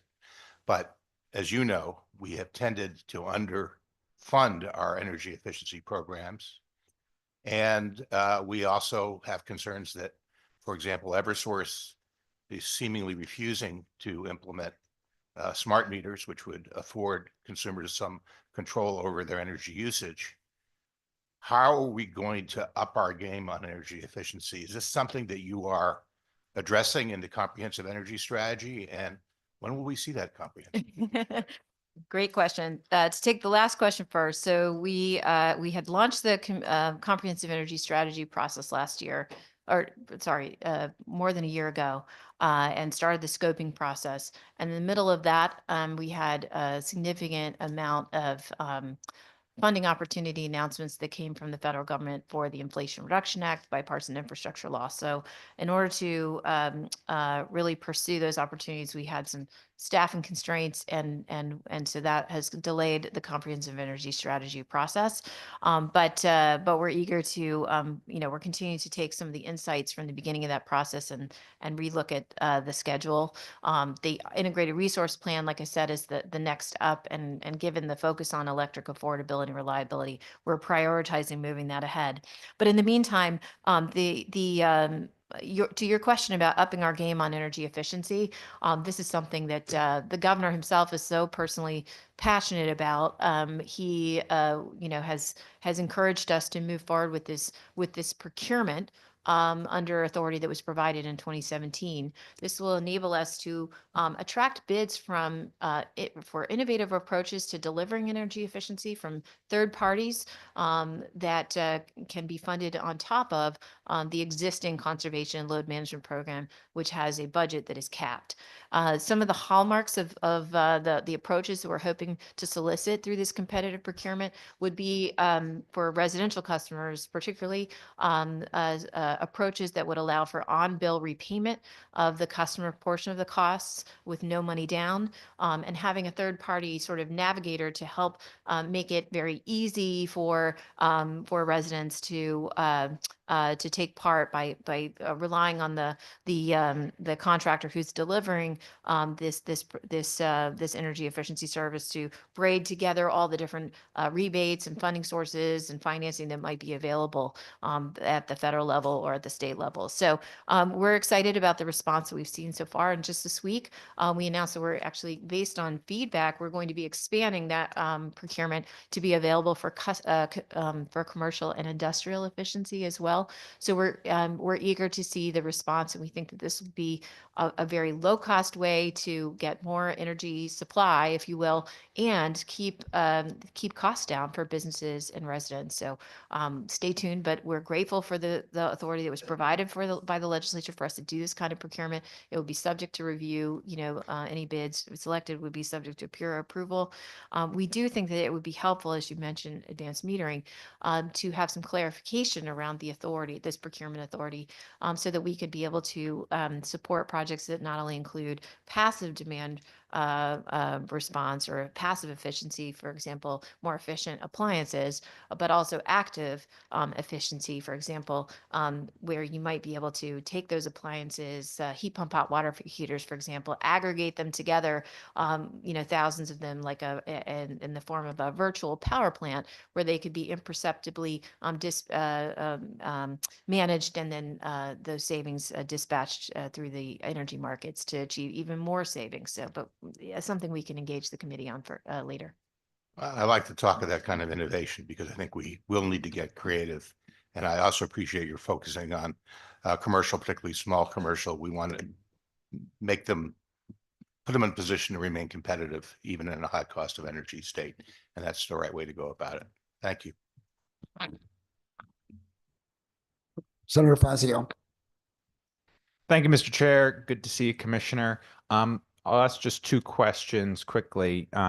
First, you mentioned, I guess, maybe you have a little more a sanguine or optimistic view about the procurements in New England than ISO or others. I guess my question would be, at what point, what's kind of your view at a high level of the upward limit of how much we should do as a portion of our entire energy grid in New England? Is there a point at which you kind of worry I think the term we were using is distorts too much the merchant market, or do you not think there's an upward? Is there a point at which, we talk a lot about, okay, this one is good, this one's not good, et cetera, but is there also a point at which you'd start saying, as a percentage of the entire grid, it's too high, or would you not think that there's an upward limit on that?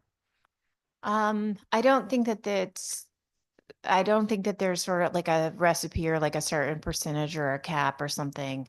I think that in the procurement, all the procurement authority that DEEP has, the procurements have to meet the best interest of ratepayers.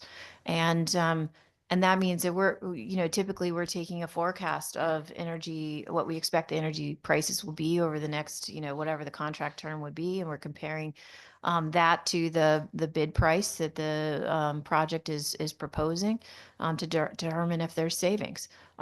Similar, if they're a renewable resource that's eligible for RECs, we forecast REC prices. We compare that to the cost of the REC from the bid. And that's how we determine if there's going to be savings for ratepayers. The thing that's harder to quantify are how do you value reliability, right, in all of that? Because as the ISO will say, they're challenged to quantify this, even though we try to push them on it. Is how much risk are you willing to take?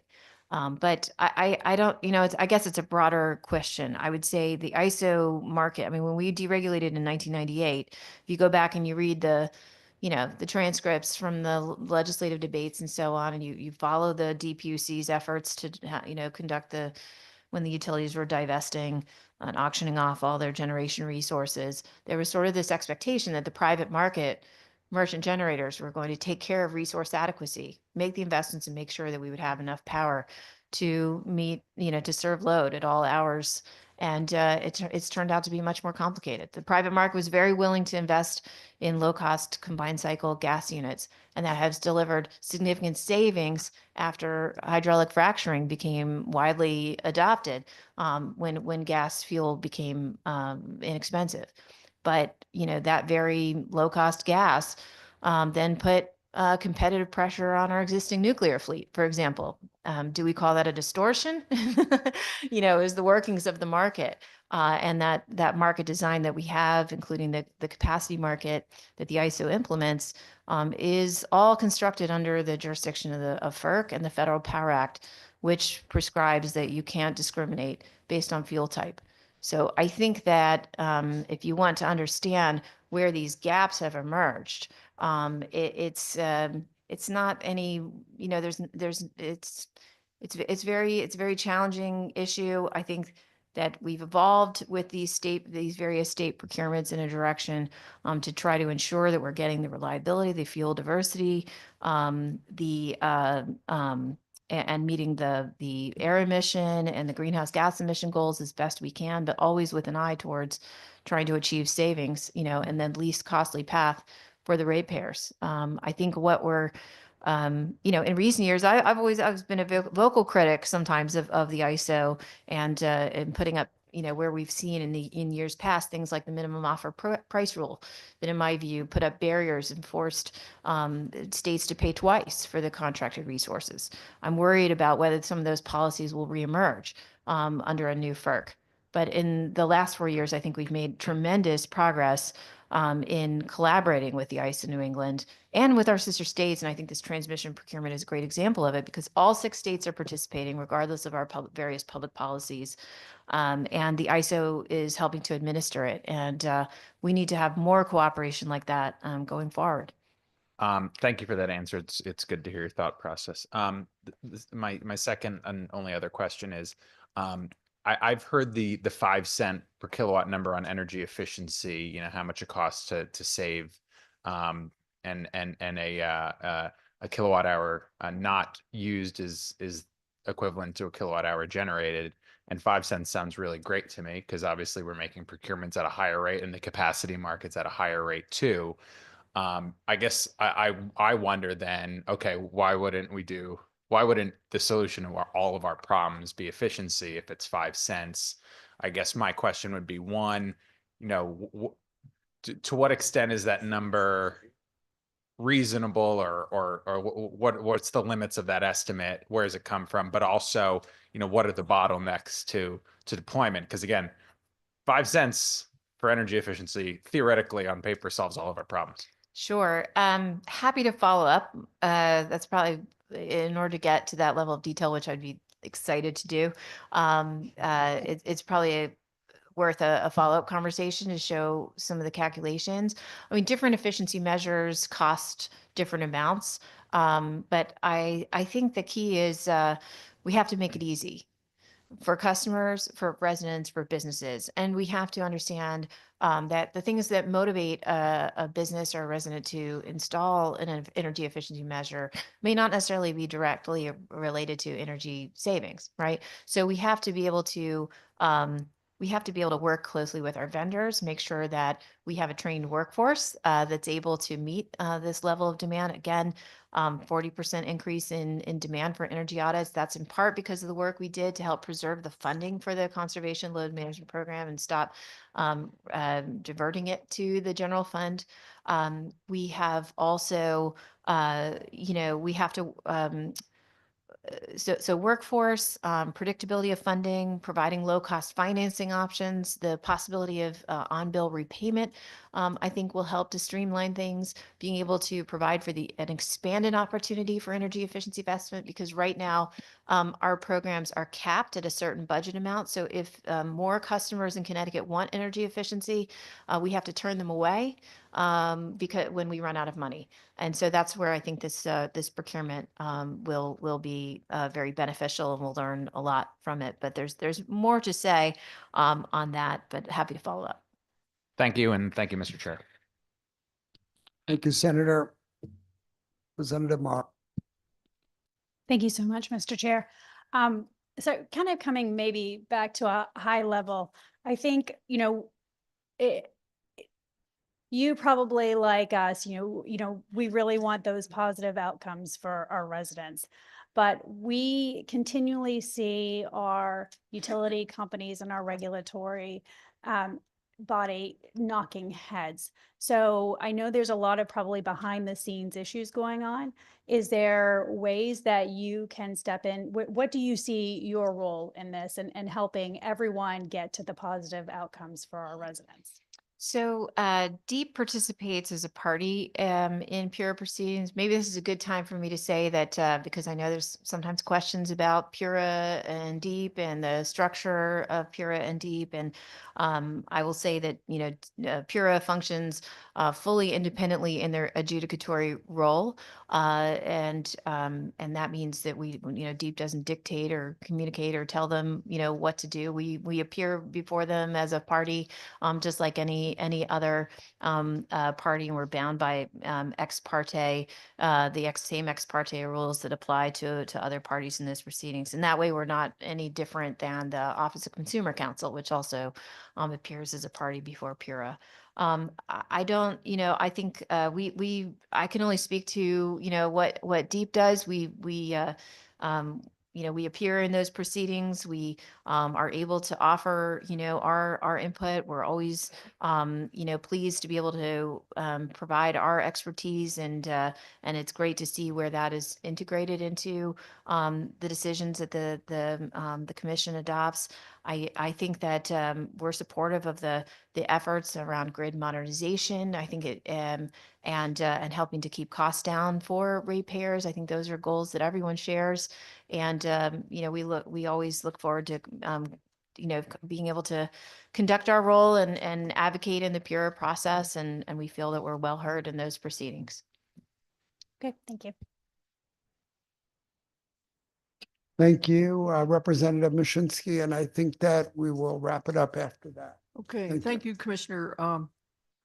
Hoping you have written testimony as well, because you packed so much in there that I'd like to read it more carefully. I just want to be clear that this is not a public hearing, so there's no I know, written testimony unless. If you have your comments written, I would love to have a copy, because you really went very quickly through your suggestions. It's a personality flaw, but it is your personality, but that's okay. My brain works a little slower than yours. I would like to see the written. But my question is is the heat pump grant that Connecticut won this past summer still alive? We were going to deploy huge numbers of heat pumps based on that grant. Is it still alive based on the new federal administration? Sure. Because I really want to go ahead with lowering people's bills by $1,000 a year. That's significant savings. And I really want to go ahead with this.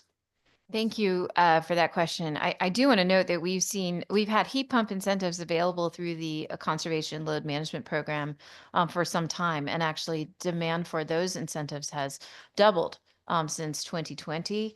So we did 18,000 rebates for heat pumps, I believe, last year.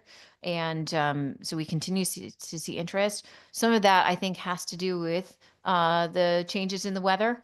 that we're experiencing from climate change. The amount of energy that residents have to consume on average to cool their homes has increased by 14% since 1960 because of the increase in summer temperatures. So demand for air conditioning is increasing. Heat pumps obviously are very popular because they can provide for more efficient cooling than, say, window air units, which is what 40% of Connecticut residents are relying on to keep cool in the summertime. So I think that's driving demand. You asked about the heat pump funding. I'm very, very proud that Connecticut led a coalition proposal to the EPA for the Climate Pollution Reduction Grant that was awarded $450 million.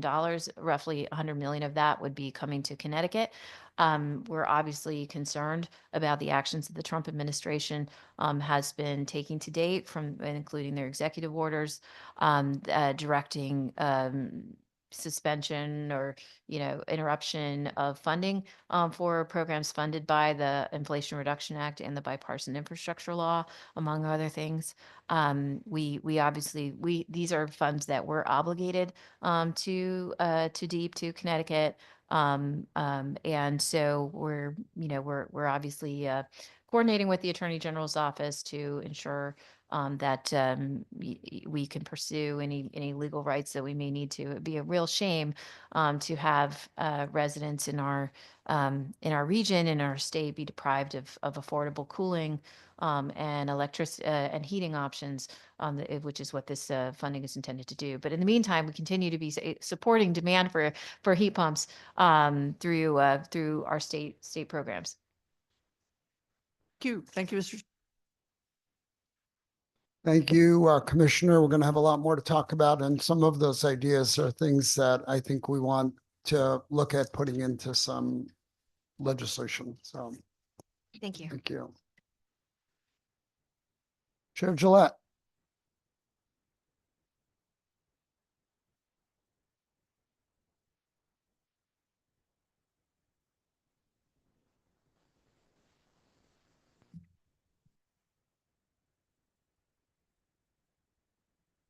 Good afternoon to the committee members. Thank you to the chairs and rankings and committee members for allowing me to present today.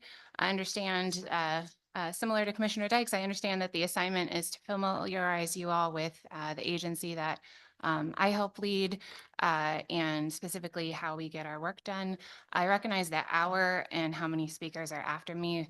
Would you prefer that I think you all have a copy of my presentation?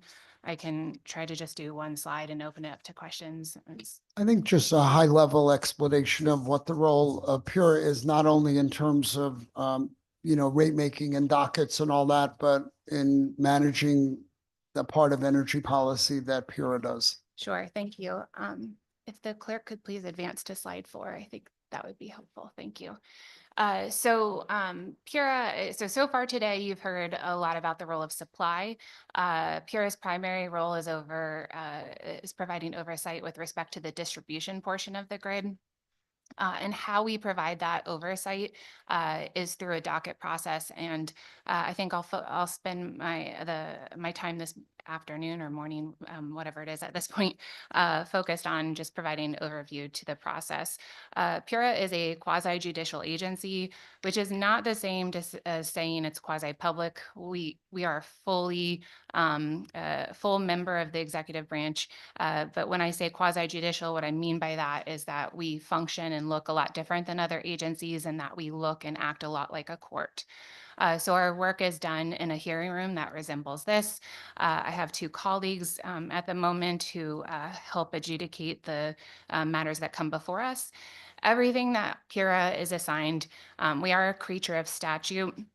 So if the legislature asks us to look into something or to do something, if a regulated utility asks us to do something such as amend its rates, everything that comes before us is done through what we refer to as a docket, which can be a synonym with case or a proceeding. And so that's what's up on the screen. And I think it's one of the biggest, most important takeaways for folks to understand. I've done a couple dozen PURA 101 roadshows at this point. I've partnered with several of you to go into the communities and speak to your constituents about how PURA works and how to get involved in the process. We have a recorded version of that program, and if you'd like me to come into your community and do it, or a senior staffer to come out, be happy to. And what we do during the Pure 101 in part is to explain this docket process, because I think without this understanding, you can lack the context of thinking that Pure is just picking a number out of the air, and that couldn't be further from the truth. So when a docket is open to cover a specific matter, so let's just take the example of a rate case proceeding, which is where we set the rates of a distribution utility. Once that docket is opened, we'll have a flurry of opening what look like legal documents. There are things such as a notice of proceeding, which will identify the initial parties to that proceeding, the scope of the docket, some of the statutes that we will be evaluating and conducting our work. We can sometimes have a scheduling conference, a few things up front. Then we move into a period of receiving pre-filed testimony from any of the parties to the proceeding. So you may have heard Commissioner Dykes refer to DEEP as a statutory party. There are a few statutory parties in our processes. Usually if it's a matter that involves one or more of the regulated utilities, which are the investor-owned utilities in the state, they will be a party. DEEP is a statutory party, and the Office of Consumer Counsel, whom you'll hear from later, is a statutory party. We can also receive interventions from other interested groups. Lately in rate cases, we've seen participation from industrial consumer groups, Operation Fuel, Children's Center for Advocacy. So we've been increasing in number of folks participating in our proceedings. After we receive some of the preliminary materials from the parties laying out their asks and taking a look at other parties' asks, we can proceed to a variety of things such as technical meetings, which are slightly less informal than evidentiary hearings, which are what they sound like. Myself and my two colleagues will preside over a hearing in which the parties put on witnesses and cross-examine each other. Authority staff also have an opportunity to ask questions both during the hearings and before the hearings. Subsequent to that, we will take legal briefs. We can have additional process where we take what are called late file exhibits. In essence, what I'm trying to convey is, in the example of a rate case proceeding, that record development may take 6 months. In which we are working with the parties to understand the issues before us. Subsequent to that, we will occasionally take a step of issuing a straw proposal, which is a document our staff will put together and present preliminary findings for further comment. Ultimately, we will issue proposed final decisions, which are not voted on. They are matters that are compiled by our staff and put out for further comment. The comment can come in the form of written, what are called exceptions, which are essentially the parties' positions on the draft. And then we can also take oral argument where parties will argue their legal positions in front of the commissioners. That wraps up with a public final vote on a final decision. We meet each week on Wednesdays this year at 9 a.m. Once a decision is final, depending on the proceeding, but in this example, a rate case, it attaches rights to the parties and interveners that were participants in the docket, where they can appeal our decisions to the Superior Court. So I wanted to take the time to walk through that docket process, because the most important takeaway that I like for folks to understand is that we can only make decisions based on the evidence and the record before us, which is why there has been such a emphasis on broadening increasing the diversity of viewpoints that participate in our proceedings over the last several years. I use a very simple example of when I go out onto the communities and do Pure 101s and say, if the docket was about adjudicating what color the sky was, it doesn't matter that you and I know the color of the sky is blue on most days. If we have two parties in the docket, one's told me it's green and one told me it's orange, my choices as a commissioner are green and orange. So that's why it's so important, critically important to develop the record in a fulsome manner. And in a lot of these proceedings, the statutory burden on proving the request that's been asked for lies with the regulated utilities. So there is a full deck here, including some references to materials that we have put out, will continue to put out. We provide quarterly newsletters, which I hope each of you have had an opportunity to peruse, that will look backwards at dockets we've completed, providing summaries, and looks forward to dockets in the upcoming quarter that have public comment opportunities. We have annual reports. Our annual report for 2024 is due out in mid-February. And each year we have put on a webinar where we have been fortunate to have many of you join us and hear about the work we've completed the previous year. So with that, I will leave the deck with you. Thank you for having me, and I'll be happy to address any questions. Excuse me. Thank you, Madam Chair. Can you just explain the procedural, and I'm hearing myself over the chewing of potato chips.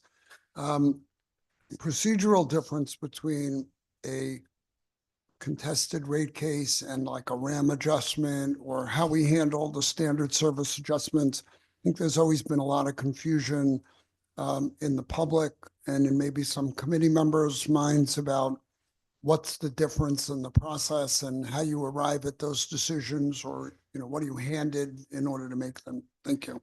Sure. So if I understand the question, Senator, thank you. Contested versus uncontested. There's a lot in this industry that does not, it doesn't mean what it sounds like. You might think uncontested means nobody is in there arguing viewpoints. That's not the case. They are legal terms of art.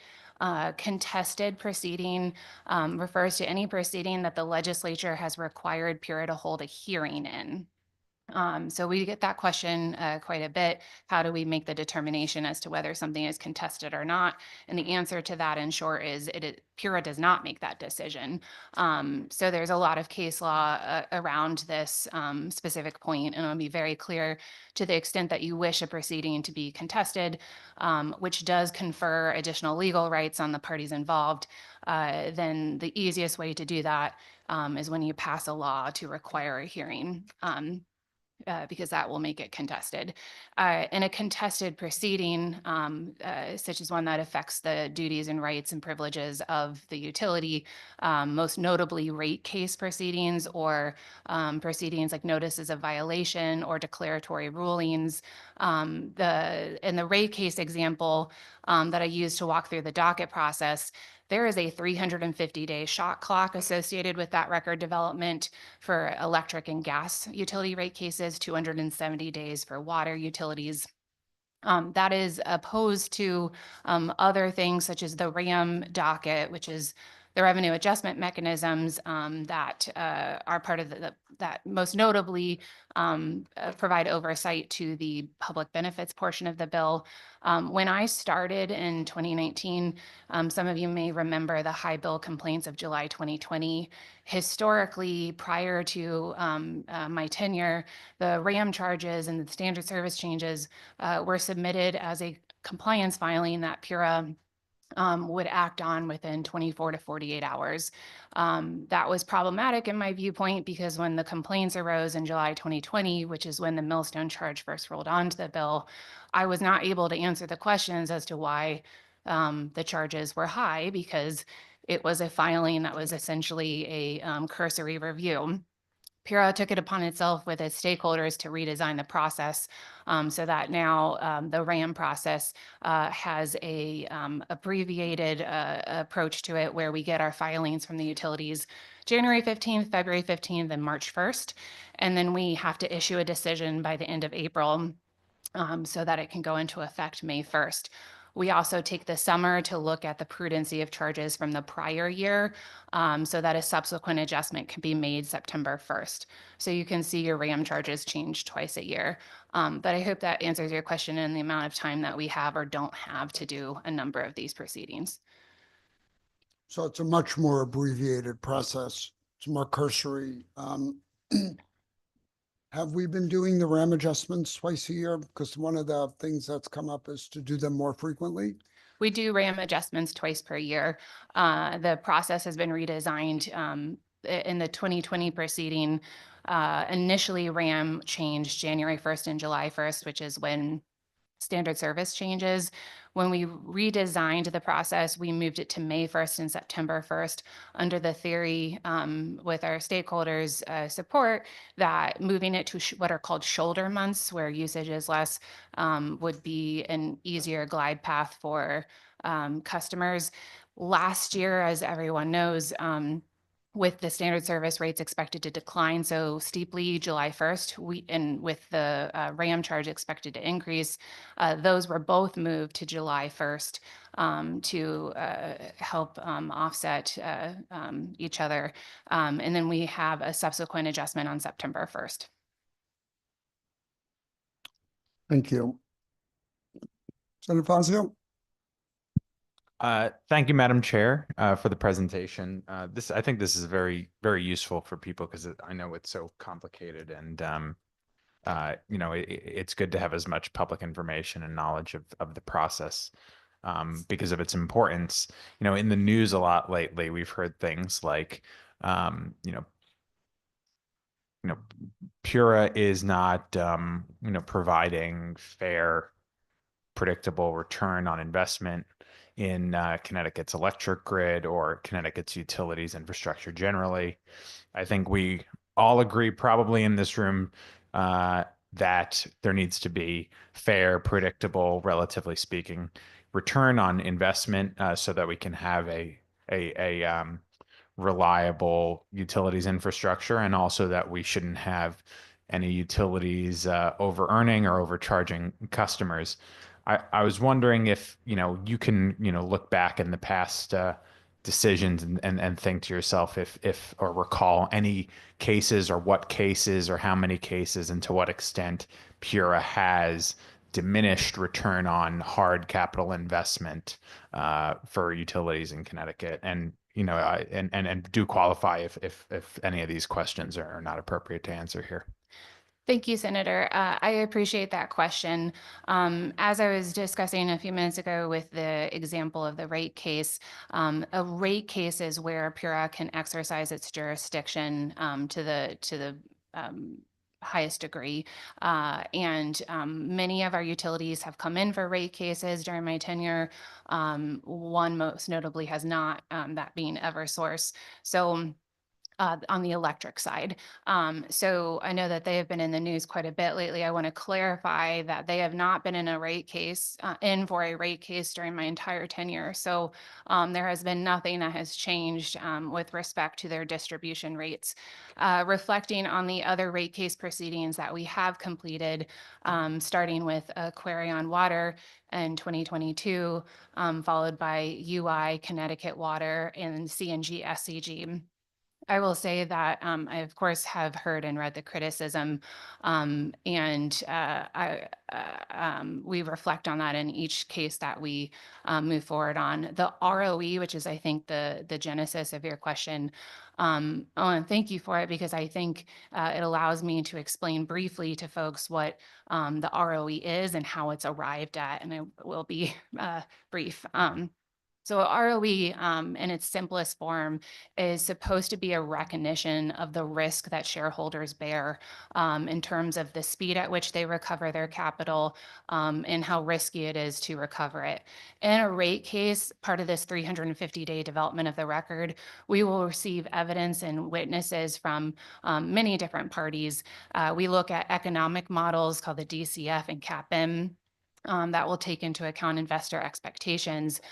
We will survey the risks that the utilities face in our jurisdiction, and we will look at other factors that are articulated in the statutes. All of the decisions that have been issued, the 5 that I've mentioned, the ROE results lied at the midpoint or higher of those outputs from the modeling that we provided. And I will say that we have been upheld by the Superior Court with respect to the first case that I spoke to Aquarion, including on the aspect of its ROE. That has been appealed to the Supreme Court, and we are also fully briefed on the UI case at the Superior Court and awaiting that decision.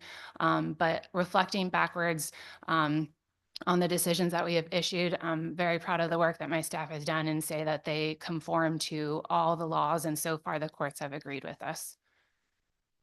So, any cases where Pura has diminished recovery or return on certain spending by the utilities, would you say it's mostly on things related to capital expenditures or more on things related to non-capital expenditures, operation, O&M, other spending, et cetera?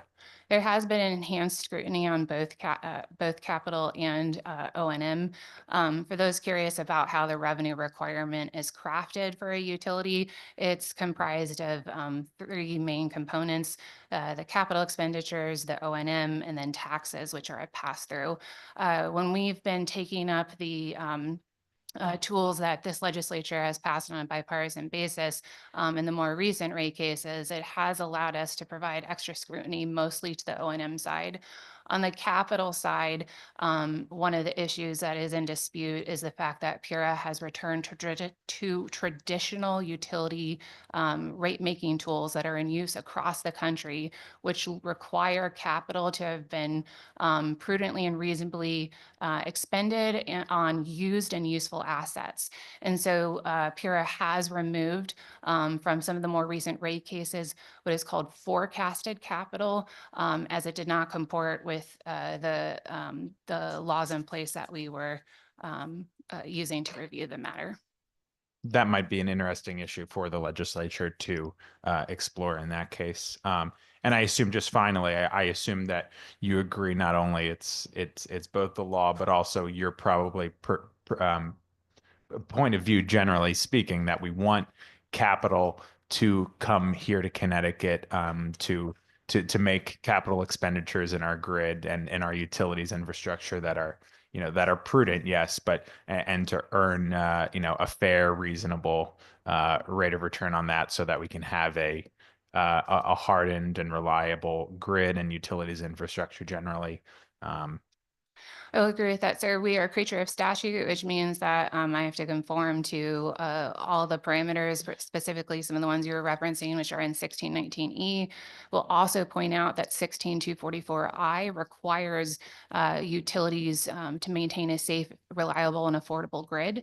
And I want to be very careful. One of the other takeaways, had I given you the full presentation, is to emphasize that PURA, in providing an oversight role, is not in the seat of managing or micromanaging these utilities. The decisions on how and when to invest their capital is theirs. It is in a rate case where they come to us and have the burden of proof to show that that capital was invested prudently, reasonably, and is now used and useful.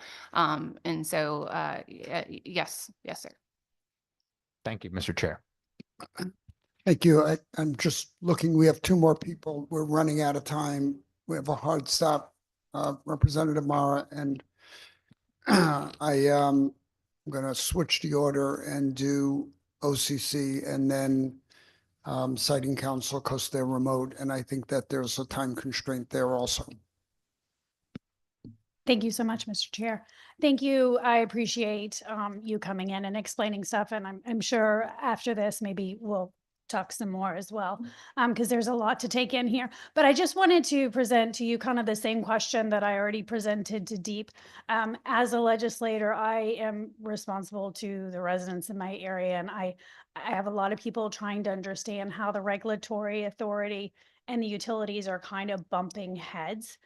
So maybe if you can speak to that a little bit, and then I believe that, excuse me, this is going to be continued in the news coming up. And I don't know if you can talk about maybe some of the recent decisions about the unbilled revenues that are now required to go, that are required to be, put into the spreadsheets when they may not be collecting them. I just maybe, and if we don't have time to get to that, that's fine. I just really want to talk about the bumping heads and how you see us moving forward with that. Sure. Thank you, Representative, for that question. I will see what I will say that what I see is 7 dozen dedicated Pura staff who go through these dockets with a fine tooth comb and suss out whether the utility has met their burden. What I also see is Pura constantly adjusting its schedules in response to requests from the utilities that we provide additional process and time. We have added 36 roundtables in person and extended the schedule of the performance-based regulation docket by a year and added additional straw proposals to that to accommodate the utilities' requests for additional process and input. What I also see is several examples of us in the past couple of months adopting their positions almost in full. There are, of course, other times where we'll adopt the positions of other stakeholders. And finally, what I also see is a number of instances in which Pura has proactively reached out to the utilities and attempted to settle cases that they have elected to appeal. Most notably, we made an offer to Aquarion to settle its case right before the Superior Court took action. We were turned down without a counter proposal and told that they wanted to test the legal theory. A week later, we were affirmed of it by the Superior Court. So that's what I see. And what I see as a productive path forward is for us to continue in that, where we continue to provide robust opportunities for input and make decisions based on the evidence in the record before us. And I'm very proud of my staff for continuing to have their head down and work towards that outcome. On the second part of your question, dealing with what are referred to as uncollectibles, I want to thank you for that question because I think it allows me to explain another piece that is really misunderstood about utility rate making, which is that is not a new phenomenon. For the past 100 years that utilities have operated under two primary Supreme Court precedents called the Blue and Hopefield case, Bluefield and Hope cases. I'm messing that up now. The utilities are entitled to recovery for services that they have provided. When I started in 2019, we had a docket open from when Senator Blumenthal was the AG, noting that Connecticut has struggled with high uncollectibles for the better part of 2 decades. So it continues to be a challenge that this legislature has recently empowered Pura on a bipartisan basis to try to address through creative rate-making tools such as the low-income discount rate. And I would be happy to talk to you further about that offline. Okay, thank you. Thank you. The ranking member asked my question. Thank you, Mr. Chairman. Okay, thank you. And thank you, Madam Chair. Thank you, Senator. We're going to switch the order a little bit and ask Consumer Counsel Claire Coleman. As you can see, we only have 16 minutes left. So you've gotten 7 of it. 8 of it. 8. All right.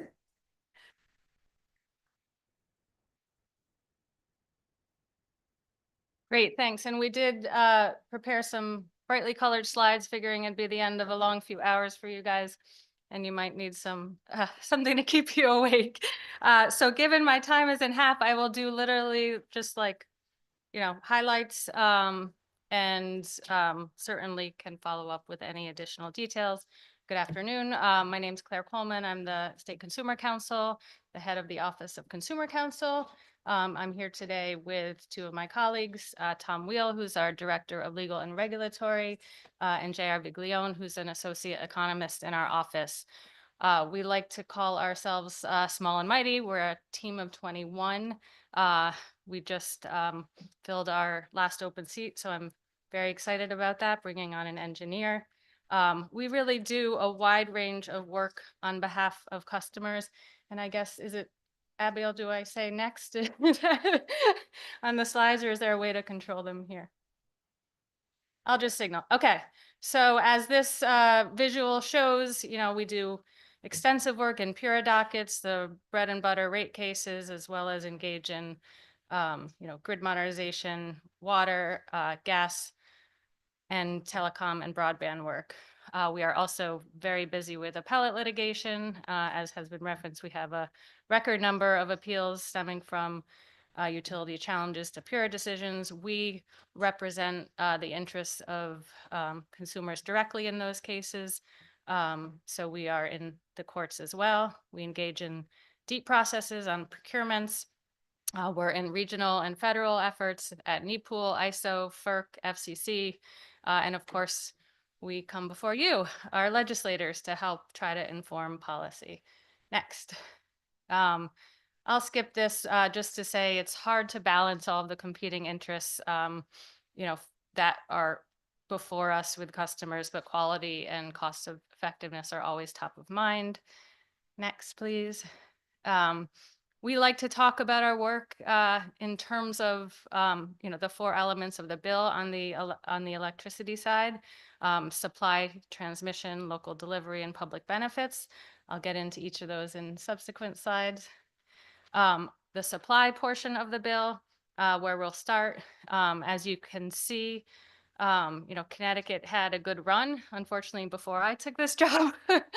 And the last few years have been bumpy. You see a huge spike. We were all very familiar with the impacts of Russia's invasion in Ukraine and the global market turmoil that stem from that. While prices have thankfully started to come down, they still haven't recovered to sort of pre global supply chain and global energy crisis mode. We are our current winter rates, while we always want to push for lower rates, they are lower as compared to last winter and the winter before. So, heading in the right direction. We're not stopping in terms of continuing to improve. Next. And this just shows what's been spoken about at length already today about the connection between our wholesale market prices and the natural gas markets really driving those costs and the impact of cold weather like we're seeing today. This is just a comparison on winter standard service rates across New England, just to give you a sense of where we are in the pack. Generally we tend to be in the middle. As you can see, the entire New England region has faced similar problems as we have. And if you'll move to the next slide, I know that there are a lot of discussions and questions about the standard service procurement process here in Connecticut. Our role is to sort of monitor the procurement process and provide input, review bidding, and give input to the procurement manager who determines the bidding. I won't go into the details here, but welcome further discussion as we go through the session about the current process and plan and opportunities for different ideas. And just to bring it back around in terms of the supply costs, because about 20% of Connecticut customers are choosing to go to the retail supply market. Our office has worked for years since the restructuring and the establishment of retail choice to make sure that consumers are protected against any types of bad practices. I'd say we're a model now across the country in terms of a state that has a retail choice market with certain protections. That being said, the retail choice market certainly hasn't brought the cheap products that I think everybody hoped for. We've heard alluded to, when the restructuring occurred. As you can see from the visual here, our office tracks that pricing compared to standard service. And, during that long run of fairly low standard service prices, those who were in the retail choice market were overpaying. That flipped since the global market changes after the war in Ukraine, and there have been significant offers that are cheaper than standard service. And I think despite our office and other state entities, the EDC's efforts to get the word out about these lower cost opportunities, we're still see a slow migration and also seeing that customers who are on third-party choice options are not actually on the more cost-effective ones, so they're still overpaying. So those are some of the concerns we have. While we recognize there's opportunities, there's also still a need to continue to protect customers and ensure they're on the cheapest rate possible. Next. Very briefly, you've heard a lot about transmission already from my colleagues who spoke before me. I'll just say that OCC has been increasingly engaged in the planning processes at NEPOOL, as well as engaging in some formula rate review processes at FERC and urging both entities to increase the scrutiny of transmission costs as they've been growing. Next slide, please, both on the new transmission side, but really the growth we've seen in asset condition projects, which are the repair and replacement type projects. It's the orange part of this pie chart, are really concerning to us. As we build out new transmission, the coordination and really the scrutiny to ensure that those types of repair and replacement projects are needed, are right-sized, align with new transmission planning goals, are utilizing grid enhancing technologies to avoid any transmission spend. Those are really important components that we are pushing for. Next, please.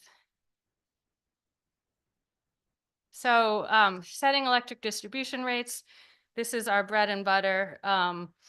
We appear before PURA at rate proceedings, and we argue, we develop a record based on a detailed review of the utility submissions on what their revenue requirement they need. And this is really, we've heard a lot about how this isn't the biggest part of the bill, and focusing on it is barking up the wrong tree. We respectfully, strongly disagree. While it isn't the biggest driver, it is an area where the regulatory framework is critical to providing that check against any unnecessary utility spend. And that's really the design. Regulated utility monopolies don't have competition. And as recognized in the prior discussion with Chair Gillette, that is their role, to kind of create that market competition. And just to kind of illustrate, that's fine, you can go ahead, illustrate some of the some of the important concepts and principles that we apply when looking at a utility's application and the revenue requirements they're seeking. This slide shows, I believe it was Senator Fazio who asked, about supporting capital investment. This graph shows that over the course of the last decade, the company's actual investment activity has generally been supported by PURA in rates. Next.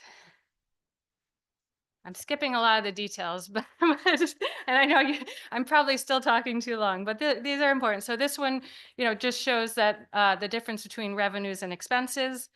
In a rate case, the utilities frame their application as a revenue deficiency, and we really evaluate, the extent to which that is true.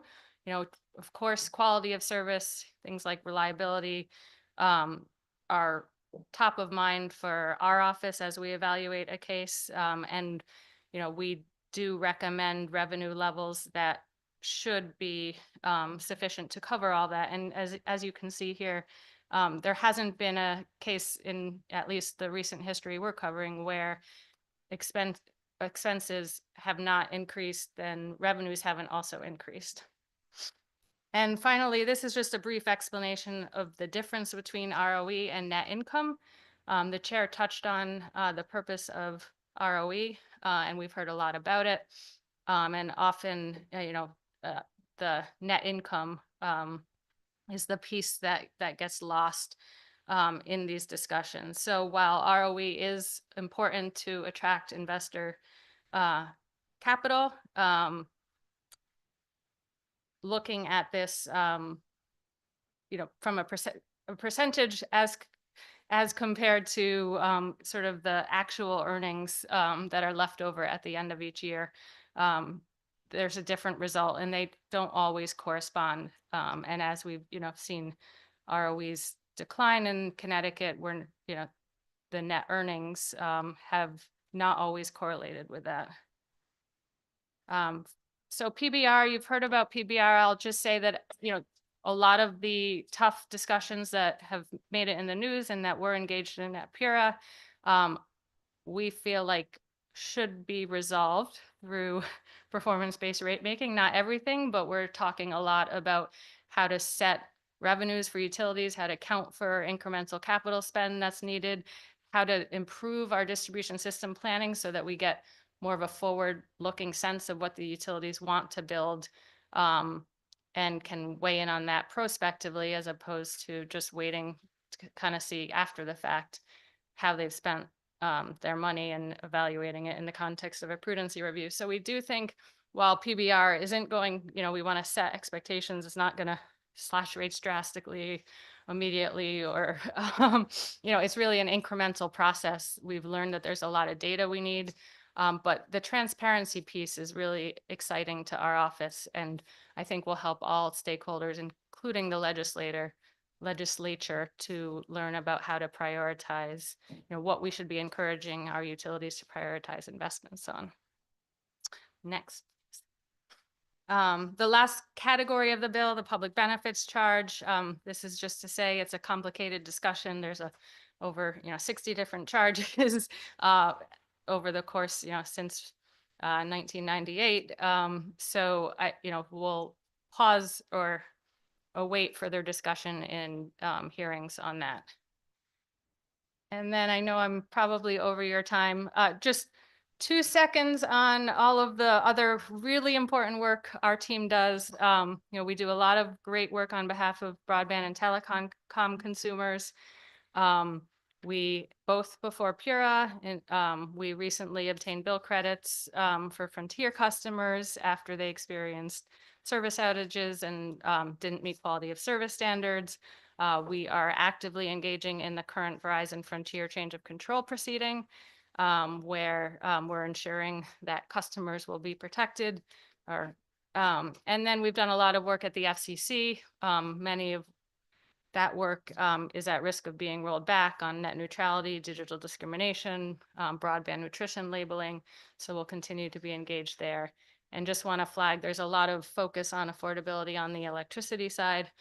We do have those concerns on, affordable internet and how critical that is to residents across the state, as well as water, which I think the last 2 slides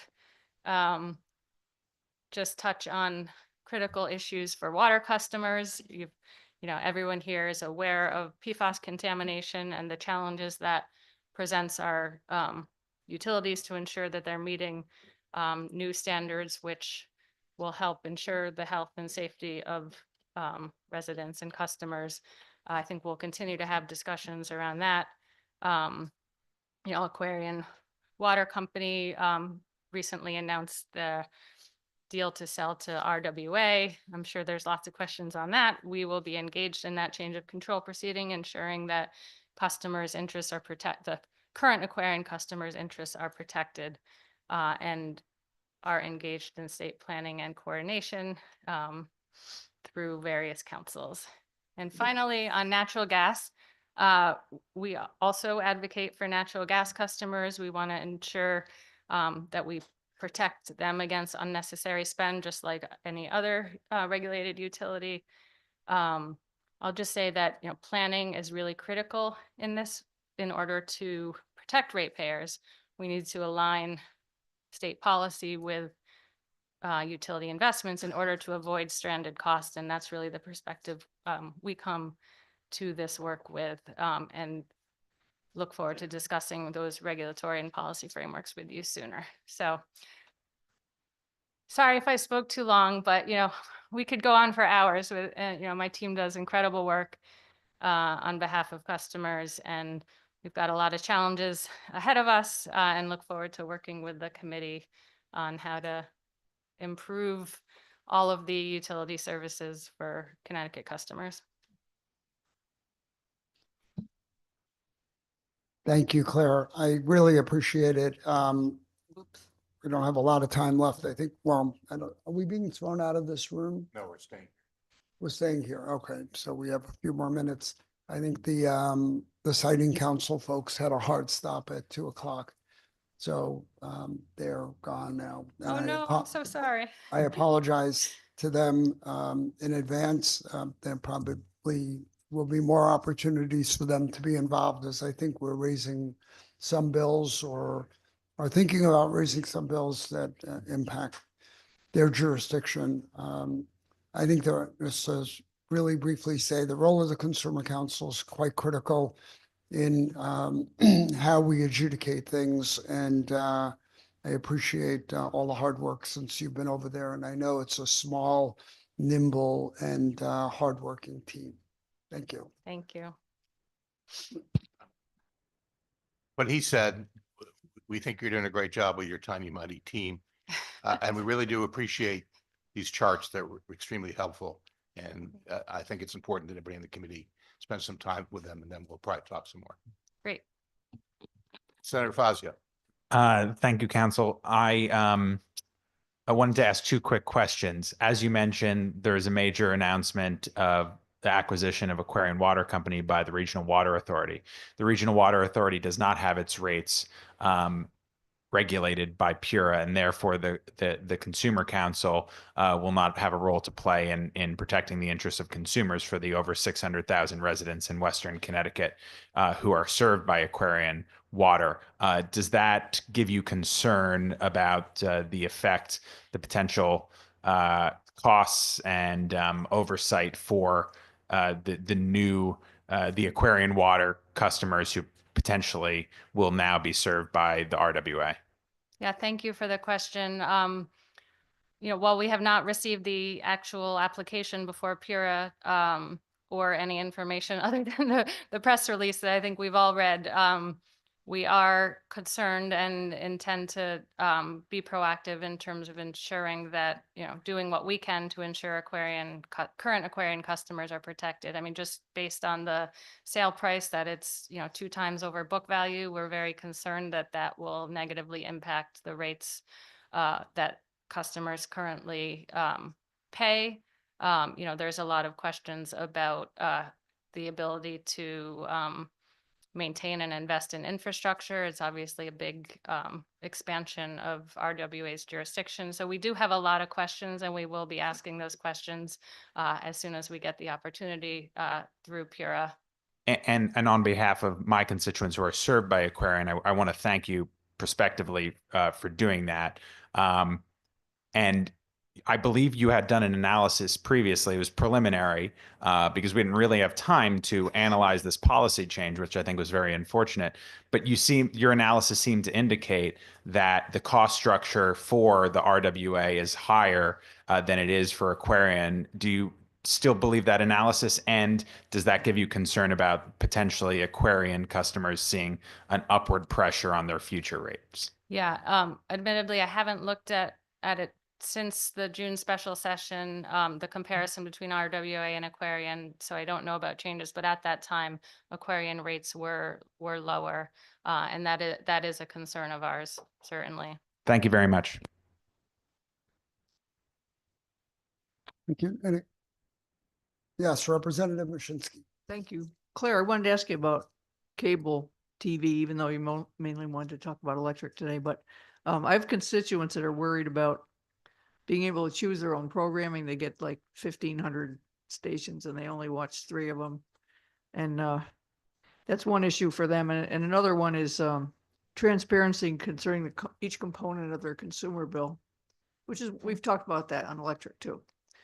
So this bill did not get raised, but do you have any remarks on what we could do for those 2 issues? Or could we go in a non-legislative way to fix this? But how do we fix this issue? Sure. Well, taking your questions in reverse, certainly we did a lot of advocacy before the FCC as it developed the broadband nutrition labels, which really was sort of it looked like a nutrition label on food, so customers would actually know what they're paying for.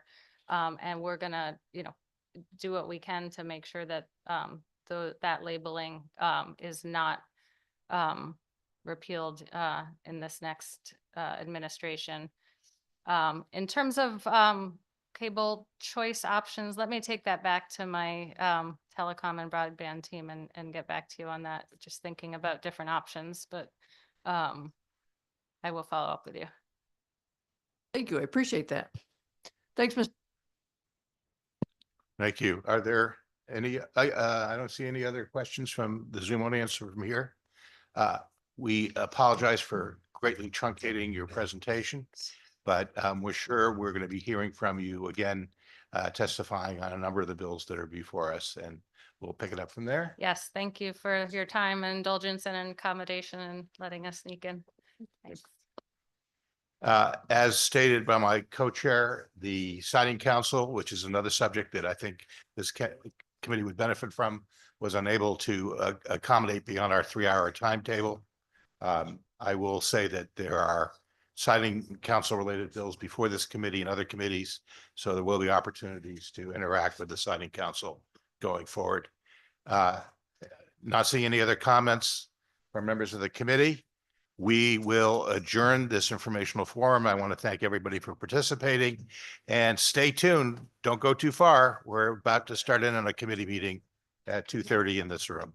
Thank you.